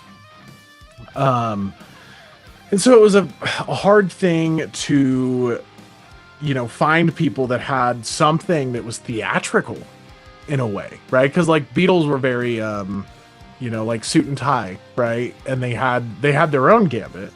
But it wasn't something that I was like, wow, that's so cool. I want to do that. I want to put that together. But when I saw My Chemical Romance and that whole stage show that they had, I was like, that is the coolest thing I've ever seen. And I want that because I want people to know that you can do those kind of things. You can invest and put your own work into this to where when you reach the point that you've done all the work, you've done all the things, and you've saw it through, that then you are exactly what you wanted to be, that you were inspired to be. And now in turn, you're inspiring others because of what you've built, because you've been inspired, right? And it's this constant cycle that we live through as human beings of being inspired, and then we create something that's kind of like it, and then somebody else might get inspired by our thing, and it just keeps going. And so to have the shows like that, I think that's, to me, like if you listen to this whole record as you heard in Deep Sleep, it's very theatrical. Like we have heart rate monitors, and we have this whole like doctor scene at the end of this song. And that kind of goes throughout the rest of the record. Like there's a lot of other things here and there.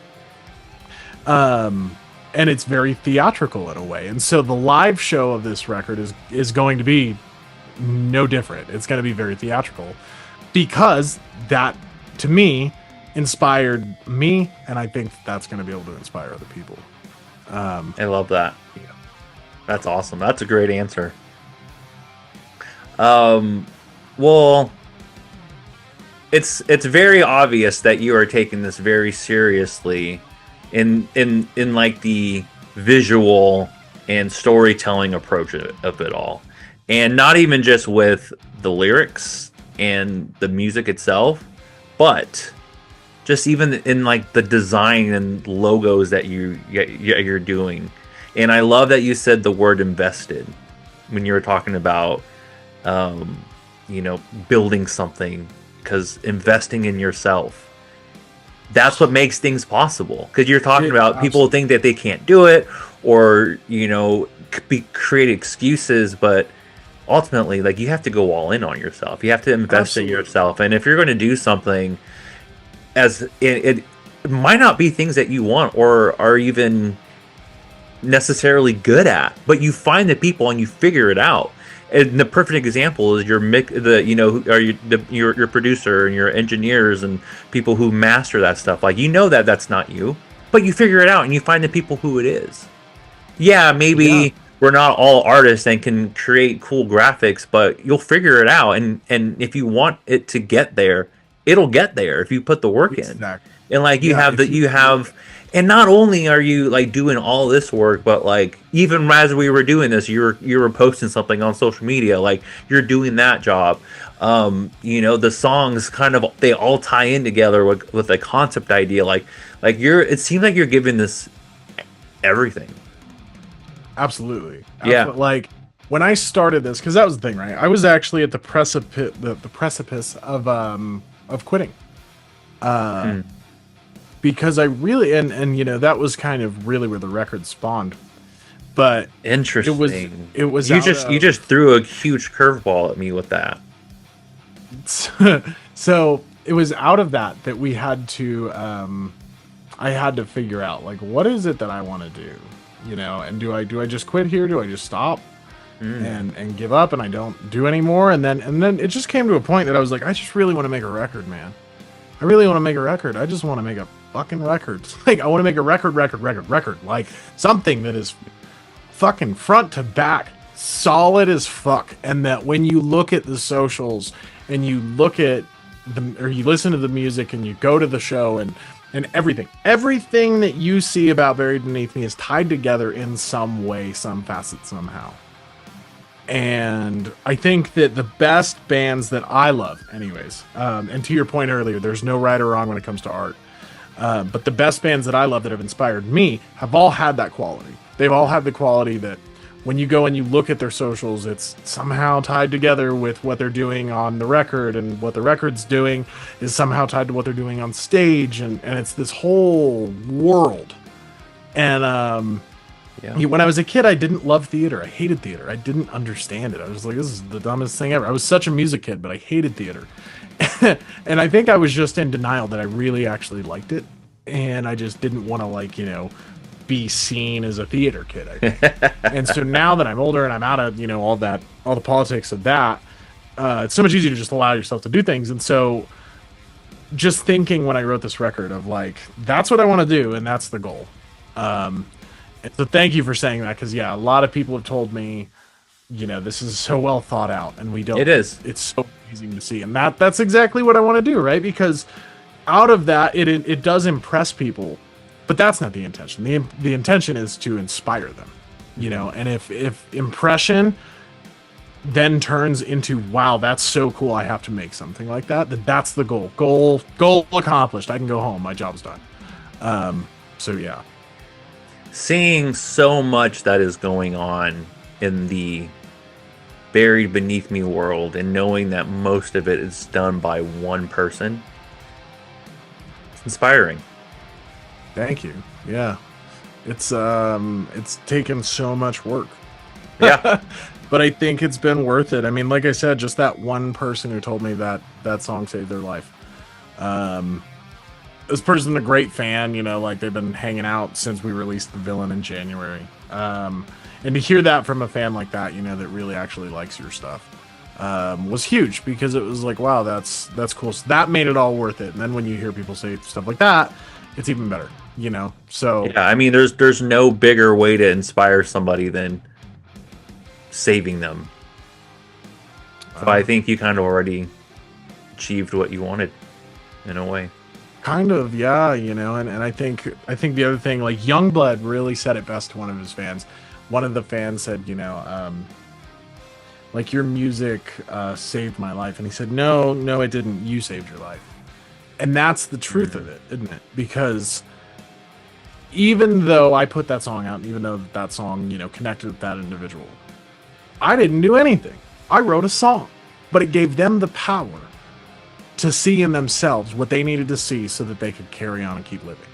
And I'm sure the song that you wrote, the meaning behind it, of your meaning and the story behind it, was probably something way different than what that person took it as well. I don't know. I didn't ask that. Yeah. It's absolutely possible. Yeah, and that's the paradox of this. Yeah. Is that, you know, that's how you're that's like, how I don't even know what, like, I don't even know what I said. Like, like, what was it? And what line and was how it, did they right? interpret that? Exactly. And why did it make them be like, you know what? That's what I needed to hear. Yeah.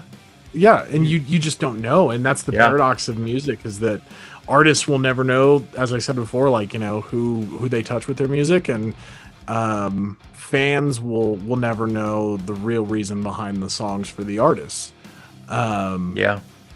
You know, in rare occasions that they get things like this, you know, and they get podcasts, and they get, you know, like VH1 breakdowns and stuff, which isn't really even around anymore. And so it's like, you know, we're limited on what we can see from each other, but it does add this, like, level of just really, like, cosmic, I don't know, goo, you know, and we're all living in this thing, and we're all seeing reality through our own eyes, which is different for everybody, right? Yeah. And so it's very interesting that song did that, because I know that I wrote it for one reason, but is that how he took it? Is that how, you know, how he perceives it, or was it something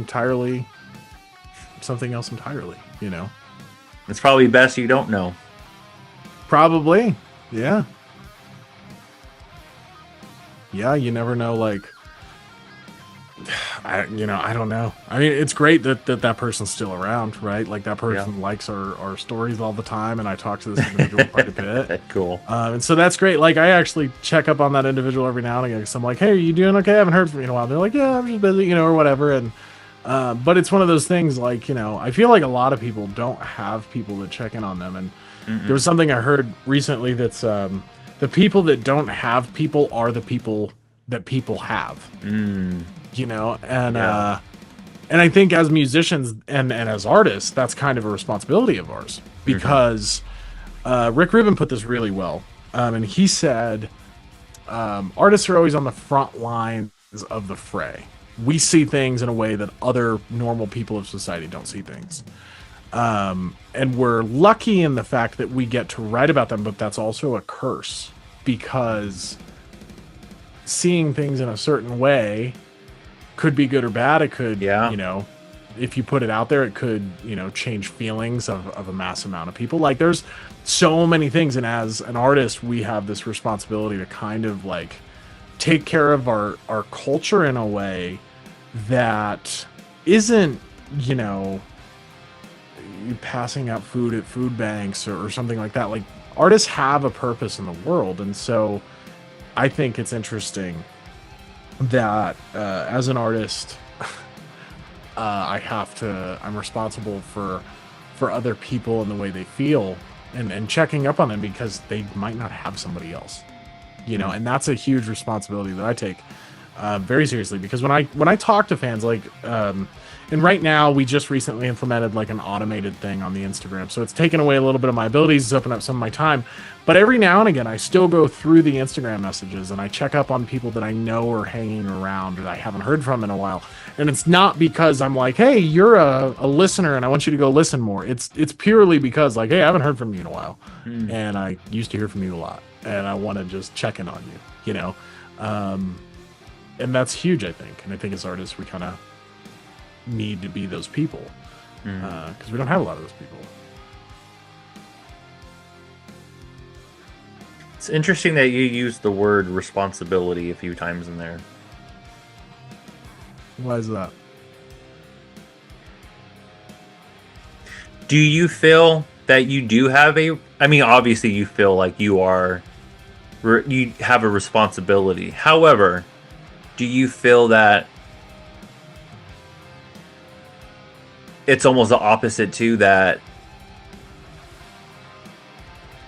you're responsible for the good and the bad? Or just one kind of aspect of it? Like, what level of responsibility do you hold as an artist for your listener? How far does that responsibility go? That's a good question.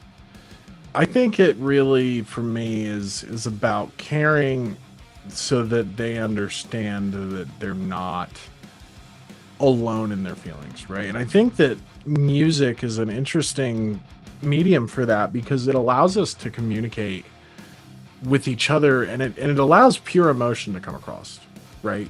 Regardless of the words. Like, if you sang a word in a certain way, it very much so relays an emotion.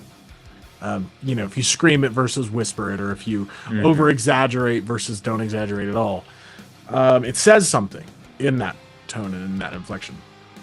And so for me, I think it's my responsibility to just convey my emotions, and to convey them in a way that other people can pick up on. And if they feel that same emotion, or whichever way they perceive the emotion that I put out,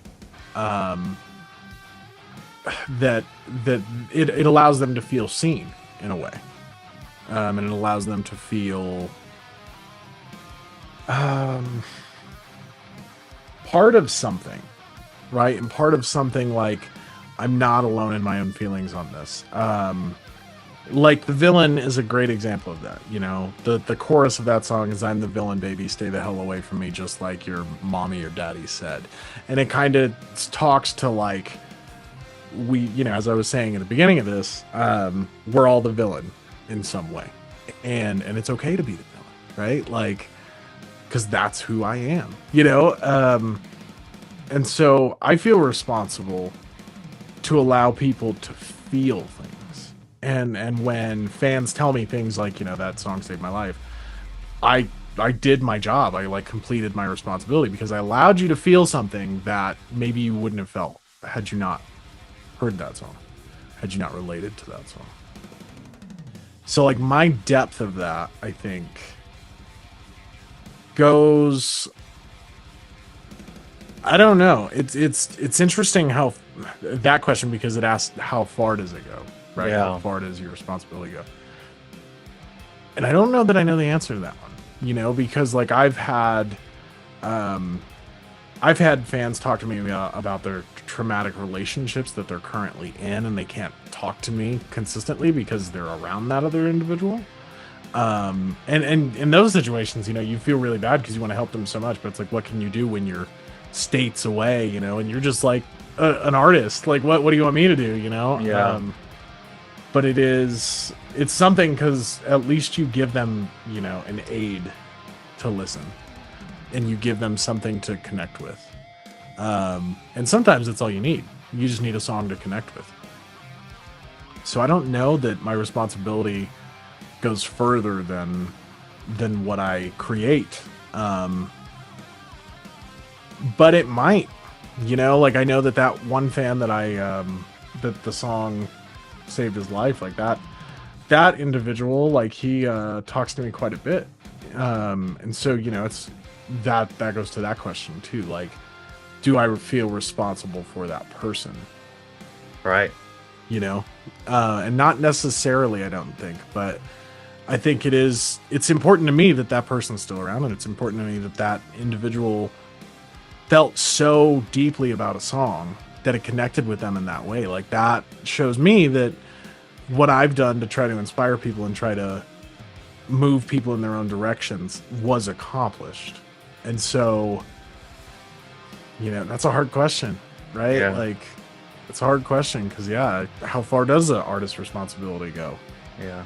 To fans? I don't know. I don't know that any of us know that. I think we all have a responsibility to do the bare minimum, which is make your art. Yeah. You know, and then anything beyond that is great. But as artists, making art, you know, that's huge. And sometimes it's not the art that they want, right? But it's the art that you want to create, and that's its own conversation. Yeah, exactly. I mean, so if you're putting out artwork and music that your fans don't like, at what level is it a responsibility that you owed to them to give them something that they were expecting? Or, you know, the reason why I found it so interesting that you said those words, because I've never looked at an artist or a band and saw the reverse of that, and thought as a fan that the artist held some type of responsibility to me. That's fair. I think, as you were saying that too, I thought of something else that kind of like popped into my head about this. So responsibility. So when it comes to like artists and their responsibility, when you think about society, and you can't spell earth without art, so there's that. But it's a thing that artists are responsible for creating our culture in a way, right? Because like we have all this music, we have all this art, we have murals, we have television shows, we have movies, we have plays, we have books, we have, you know, and this is all like creation and could be considered art in one form or another. And so I think as an artist, if you are actually an artist, and how I kind of define that is by, are you an artist on terms of, if you stop doing it, your mood changes, you get really grumpy or angry or depressed, and you don't want to do anything. And if the answer is yes to that, then you're an artist, and you owe it to the other people within your society, either locally or globally, to create, because that's what you're here for. You're here for that. Okay. And when you feel that way, you were so like, so not to tangent, but I'm going to tangent a little bit. So in 2021, I had a job, and I had my right distal bicep tendon snapped completely severed. And so essentially, like, that's the tendon that connects your bicep to your shoulder and to your arm. So that totally went away. And so that took away my ability to play for like a year and a half. And at that point, I'd been playing for like 20, I don't know what, like 24-ish years. And it was like breathing to me. And so when that got taken away and they were like, no, you can't play because, you know, like you'll do more damage to your tendon. I was completely, not only distraught, but I was completely like depressed. I was irritable. I was angry. And then the day that my doctor finally released me to come home and play guitar, I had this giant brace on and my arm was like covered in all this like skeletal type plastic that just kept everything, you know, where it should be. And she was like, you can take that off, just don't bend your arm past like 45 degrees and you can play, you just got to be careful, don't go crazy. I was like, cool. So I get home and I immediately take my brace off and I played for 30 seconds and that was all I could muster because it hurt so bad. But after that, I was happier. Like my wife noticed a change. She was like, what the hell happened to you? You know? And I was like, I could play. I played for 30 seconds and it changed my mind on things. And so I think then in that point in time, I really realized this is really what I need to do because when I'm not doing it, I don't feel complete. I feel just like I don't even need to be here. And so we have when you say be here, you mean just like being alive? Be here. Just be here. Yeah. At all. Yeah. Absolutely. Like guitar playing to me is absolutely like breathing. 100%. And the day it happened, I remember driving home like in so much pain. For those of you that had a bicep tendon rip, you'll know what I'm talking about. It's awful. It's so bad. For some, for others, it's not bad at all. But for me, it was really bad. And I was in so much pain and like I couldn't even move my gear shift in my car. You know, like I couldn't pull it back. I had to use my left arm to do that. And it was so excruciating. And I remember driving home and on the drive home, I'm like crying because I'm pissed. I'm sad that, you know, like there was something going on in my life at that point in time that I was really gearing up for. And I couldn't do that. And I knew I couldn't do that because of this. And I was really upset about that. And I was like, if I can't play anymore, I'm just going to be done with it. This is it. This is it for me. Wow. Went to the doctor, you know, which took like a month to get through the workman's comp stuff so I could actually see an actual physician for it, not just like a work comp doctor. And when I asked her, like, will I ever be able to play again? She was like, oh, yeah, totally. She's like, yeah, we'll get you back. You just, you know, take like a year at most if your healing goes slow, but you're young, you should be able to get through this pretty quick. And it did take longer than expected. Like it was supposed to be 6 weeks or 6 months. And then it went through to a year. But, you know, I can still play. So here we are. So yeah, you know, like for me, it is like breathing. And I have a responsibility because that's what I'm here for. So my responsibility is to make the art. And then it's up to people to you know, perceive it as they wish, I guess. But it's my job and my responsibility to make it for people, regardless of if they're going to like it or not. And fans will come and go, right? But the art you make will always be the art you make. And whether it's good or bad, depending on whoever hears it or sees it, will depend on, you know, did you put it out? and if you don't put it out, then, you know, I don't know, I guess let me rephrase. If you didn't put it out and you felt like you really needed to, then did you really live up to that expectation of, you know, having a responsibility? If that answers the question.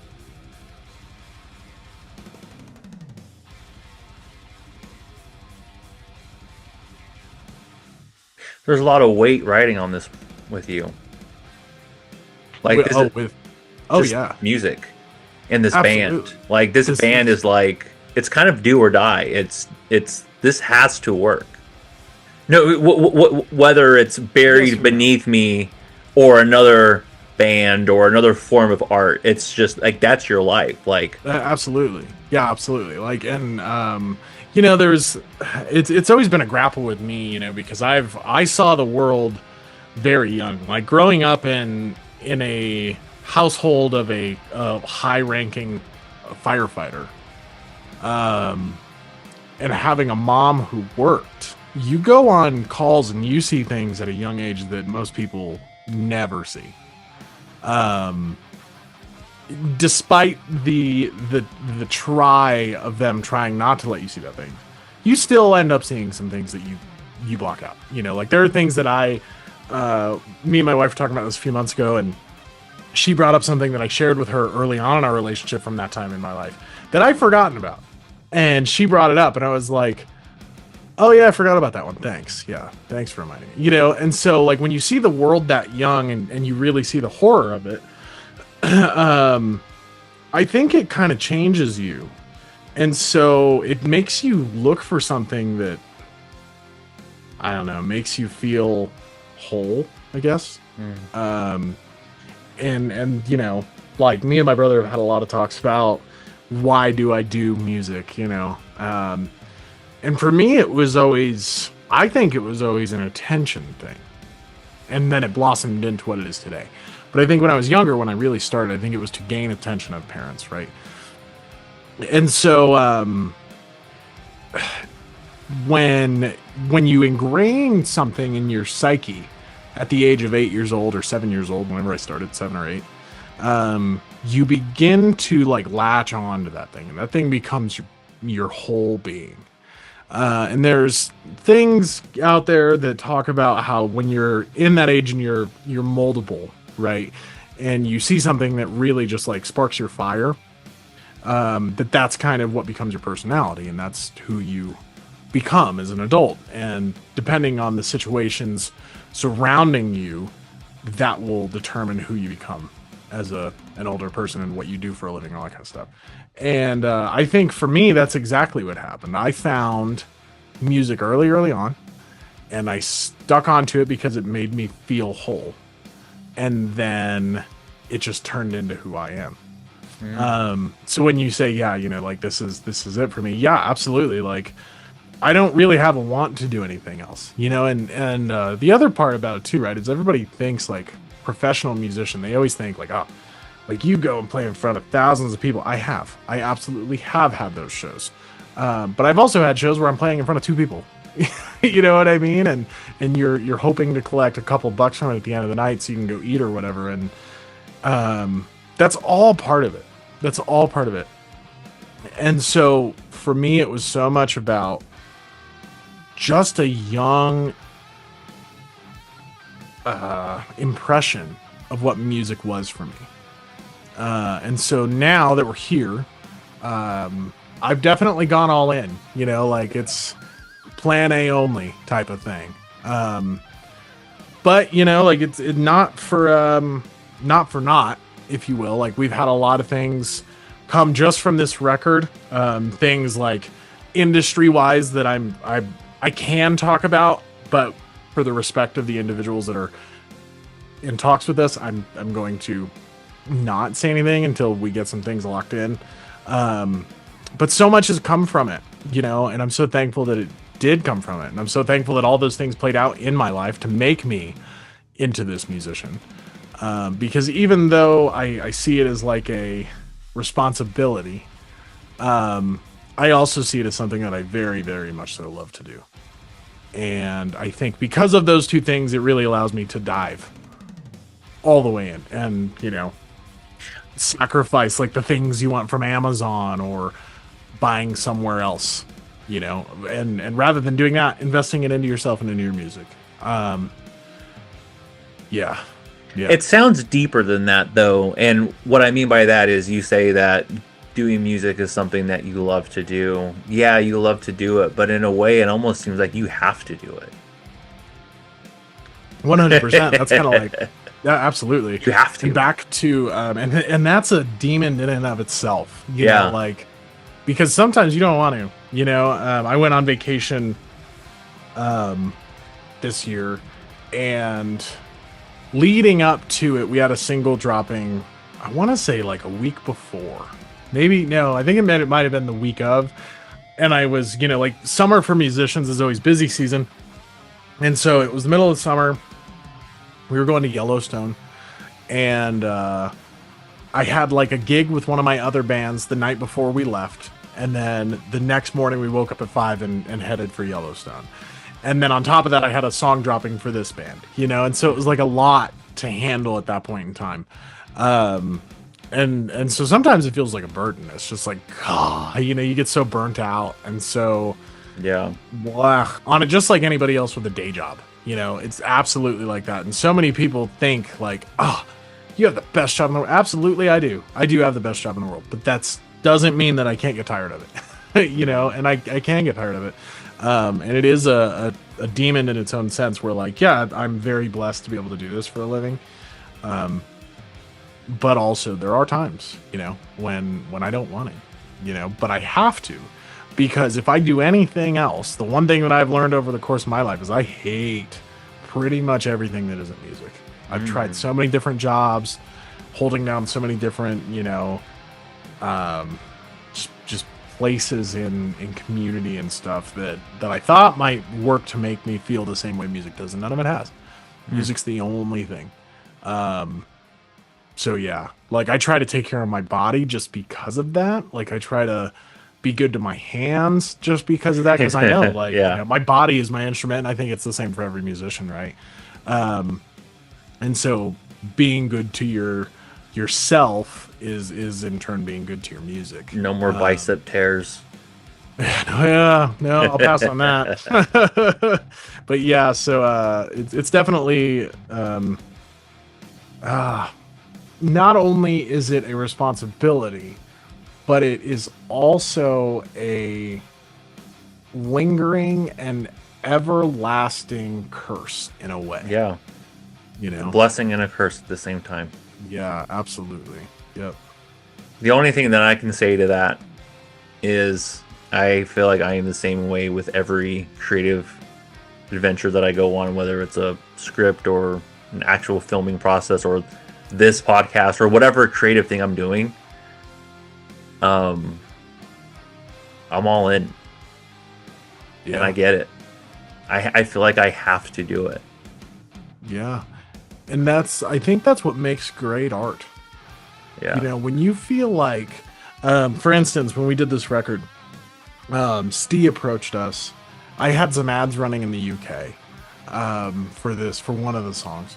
And Steve followed us. And, you know, like when you're a musician, like you'll get all these followers that's like, I'm a mastering engineer, I'm a mixing engineer. And then they'll send you a message and they're like, hey, I'm a mastering engineer, you know, and it's like, cool. You and about 1,000 other people. So awesome, right? And nobody really has, like, in my opinion, this is all opinion based, the accolades that I want in order to use them, or like a portfolio that matches what I'm trying to do is a better way of saying that. And so when Steve came along and he just followed us, you know, and I was like, okay, cool. And I was, you know, because one of my big things is like try to talk to every fan that follows, because in the end, that's really what you're doing it for. You're doing it for them, but then also like it gives you the ability as a person to connect with people that you wouldn't get to connect with. You know, like music is a beautiful avenue for that. And so I try to message everybody that follows, and we've gotten recently to the point that I can't keep up, so we had to have an automated thing start doing it. It allows, though, for this connection between people. And so when Steve followed us, I was like, who's this? And so I go and I look at his profile, and I'm like, oh, this is this guy. Got it. Okay.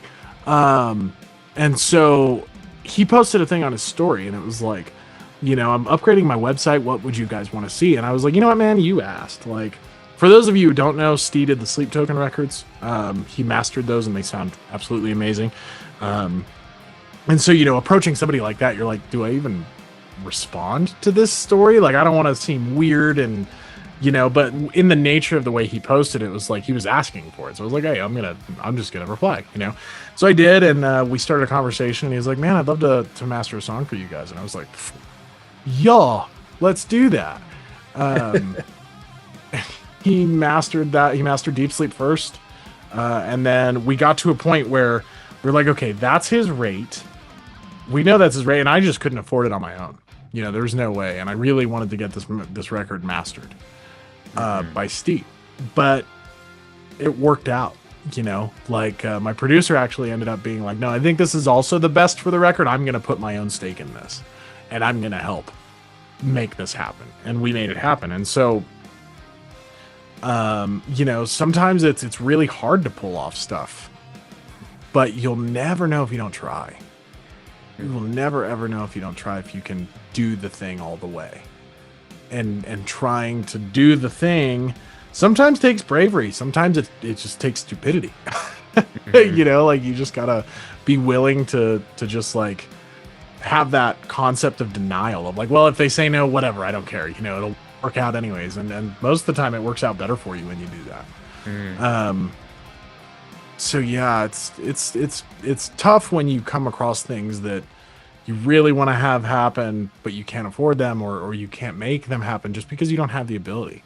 But if you're determined as hell, you might get lucky. Yeah. Might get lucky to figure out how to make it work. Yeah. Well, all you have to do is just keep going. I mean, it's cheesy, but it's true, I mean, though. but ultimately, I mean, you just got to keep trying. Like if you love it and you feel like you need to do it, it's your purpose. It's a spiritual thing. This is why I'm here.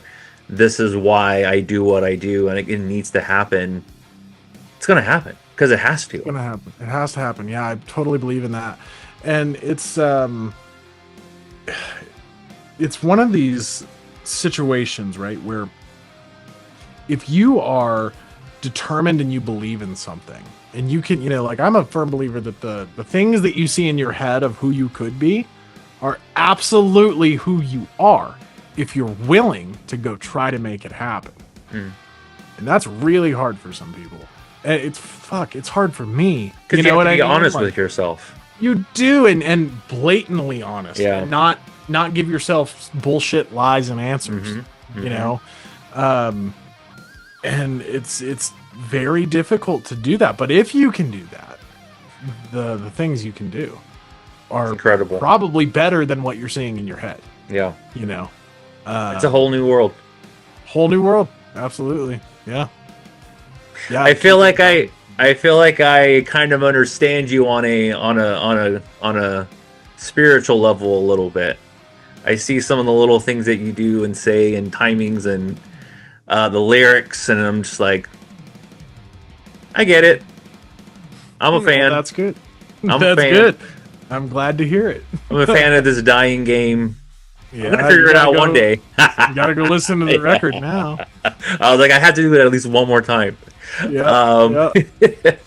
Maybe you'll figure it out. If you do, we'll review the record and I'll tell you if you're right. Hell yeah, would love to. Well, thank you so much for coming on here and telling your story. And you know, I know we went off on a couple of tangents there, but I think it's good conversation. Yeah. You know, it's an important to talk to people and get inside their brains a little bit, because you'll find out that, hey, maybe you're not as crazy as you thought you were. Maybe other people have these ideas too, and just needed to hear the right words at the right time to be like, yeah, I was listening to that interview and that guy was just like, I trusted these engineers, and it was my baby, it was my creation, but I trusted them, and look what's happened. Yeah. And just hearing one person say it with like, and hearing the raw emotion of, I don't know, and kind of, because we all feel those things. We all feel scared of the unknown and scared to let go of the things that we've created. But sometimes it just takes the one thing at the right time to just change someone's life. Yeah. As you know, with your song. Yeah. And one of my favorite quotes of all time is from this dude named Alex Hermosi. And he says, he talks about if you don't know how to do something, you need to pay the ignorance tax to figure out how to do it. And if you pay enough ignorance tax, you'll eventually get to the point where you're really good at something. Yeah. And I think that's true for anybody in any field of anything. Just pay your ignorance tax, you know, and stop scrolling. Invest in what you're trying to fucking do and fucking do it. Like, just follow through with yourself. And I think social media is taking us away from that, because we have this, like, you know, we have this disconnect between humans. We don't talk anymore. And we also have this weird thing where, like, you know, because we are so instant gratification based now, it's hard for us to like buckle down on our own shit because we are fed so many distractions. And so, yeah, I hope that if, you know, just from somebody seeing this, that they might be like, shit, maybe that's what I need to do. I need to buckle down on, you know, ABC and do it. And then they do. And that would be great. You know, just have that ability to do that for people. And that's, I think, what this is all about, right? And conversation brings that. It allows that to blossom. And asking questions and asking why to people. Yeah. Why? Yeah. I started asking a lot of people a lot of questions starting in really started doing it like in 2020 when I just didn't know what the hell was going on and just asking why about everything. But I started to realize that, especially when you talk to someone that you don't agree with and you ask them their whys, why do you believe in that? Yeah, absolutely. Absolutely. You start to figure out, oh, maybe that's not as bad as I thought it was. And I can understand where this person's coming from on a human level. Yeah, and especially nowadays, I think that's so important because we're so, you know, especially in the U.S., right, with the political division that we have in this country. It's important to get people's point of views, you know, and something that one of our founding fathers said, you know, like, united we stand, divided we fall. That's absolutely the truth. Like, if we can't see each other's point of view, we're not going to be a joined together, you know, and just taking the time to understand each other, even if you don't agree with it, is so important. And conversation allows that dialogue to happen. Yeah. That's why I'm loving this podcast, because being able to get in the mind of creative people and musicians, like I said earlier, everybody who has come on here has had their own story to tell. They all have their own background and their own beliefs and their own structure of how they write their lyrics and why they write their lyrics. And everybody's why is different. Yeah. But you all start to realize just how much in common you have with your just fellow human, your fellow creative. Absolutely. Yeah. Well, where can everybody find you guys at? For sure. So check us out. First place I'll send them to is buriedbeneathme.com. You can find like all of the music, all of the links on whatever streaming platform you want on there, along with all of our social handles, all that kind of stuff. So do you have any merch? You have any sick merch on there? We do. Actually, I wore this hoodie for this exact reason. To show you all, is it getting darker now? And then on the back is deep sleep. But anyway, So we have these. The flags behind me are also on there. Those are cool. I like those. So if you want, we also have an Instagram shop that we sell those through, so you can buy all that stuff through there. I would suggest going there if you want to buy the merch. As far as like this hoodie and some other stuff, I have not yet updated our website with all that. Did you guys do a vinyl run for this the latest album? There is, yeah. Hell yeah. That one, the link for I knew you did. I was just like, of course, they're going all the way. They're doing banners and vinyls. Probably did cassettes. That's awesome. Yeah, we got the whole record cool. And very cool. Man, like. And I love the artwork. It almost looks like a horror movie on its own. Yeah, and like, you know, there's so many things, like if you go and watch the Villain music video that's horror themed, and if you go watch and actually, like, the Villain music video was filmed in a haunted hotel.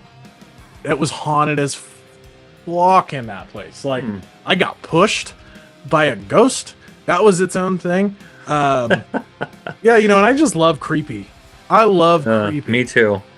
So, you know, let's make it creepy. Yeah. Well, with that being said, everyone keep it creepy by listening to Buried Beneath Me from Denver, Colorado. Yeah. Yep. Absolutely. Yeah. Go stream it. House of Ash dropped a couple weeks ago. Deep Sleep's on it, so check that out. Yeah, buriedbeneathme.com, and then just really Buried Beneath Me on all the socials or anywhere. for the most part. Just Google Buried Beneath Me, you'll find it. And if anybody knows what dying game is, DM me. I need to figure this out ASAP. You should go join the COA. Maybe you'll learn something. Well, you definitely got me very intrigued.